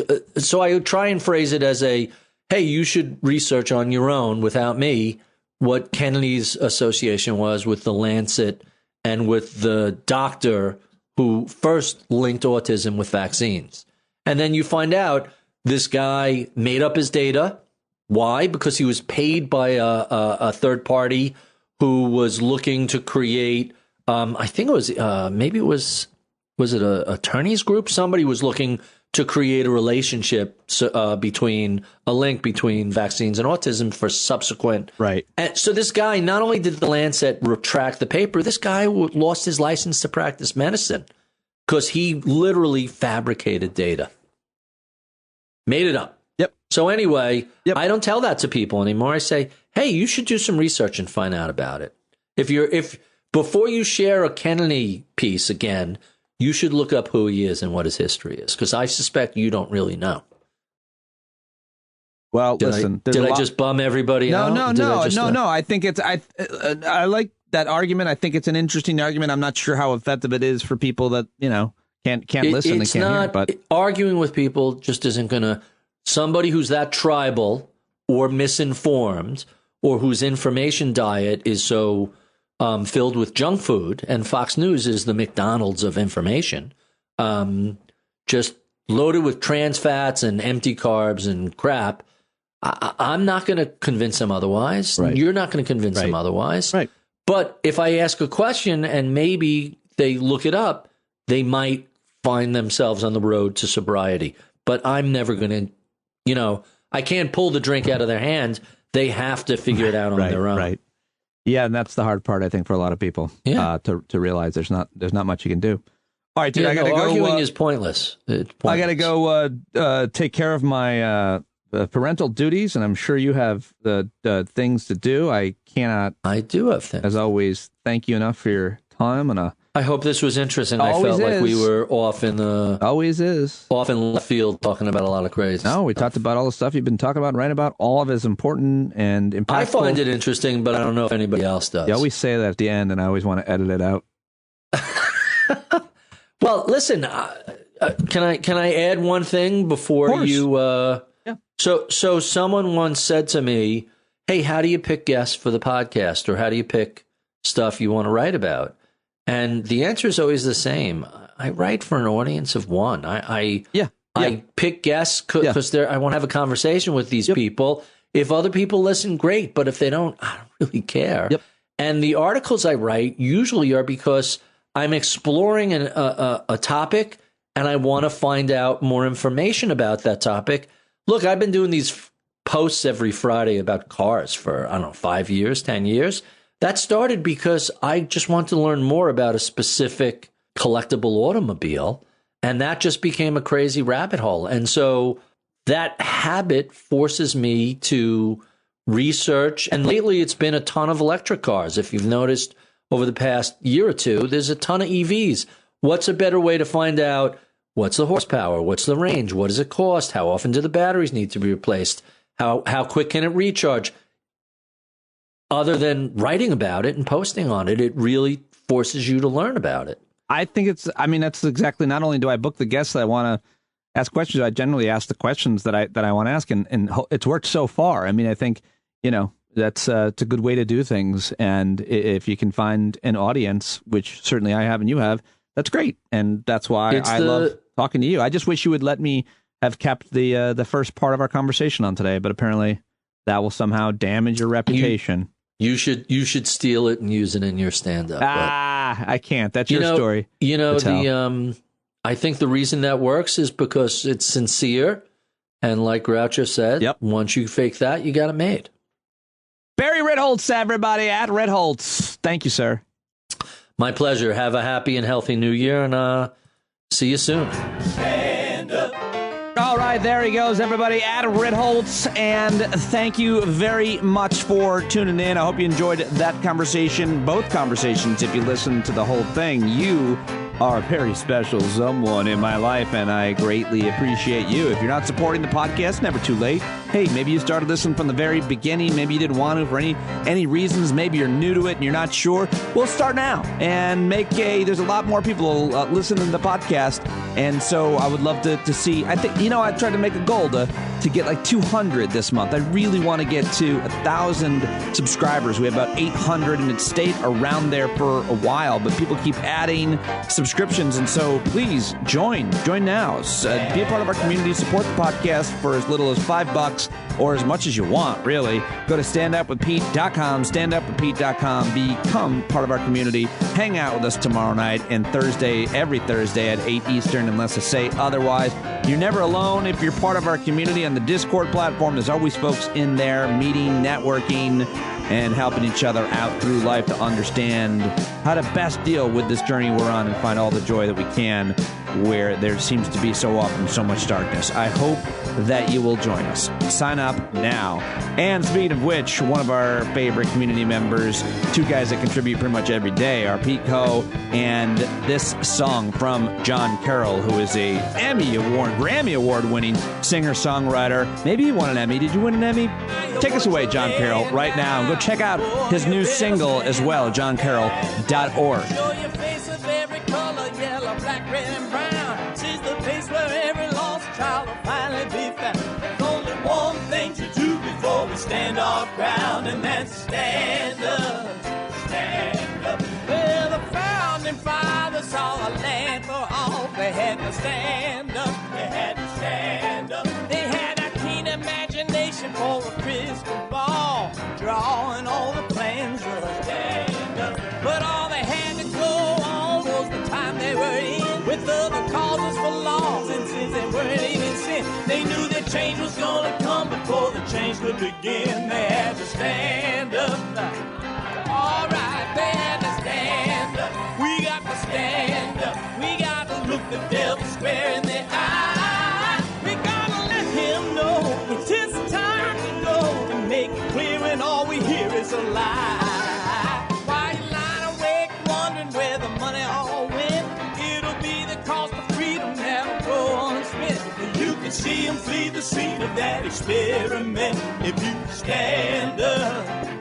All right, we got to speak up. We got to reach up and raise your voice in every way you know how. Don't be toes up. You got to show up. Ain't no better time to do it but now. No need to pledge allegiance to no wanton tribe. Rise up and show obedience to the voice inside. And listen well and it'll tell you not to run and hide. It says stand up.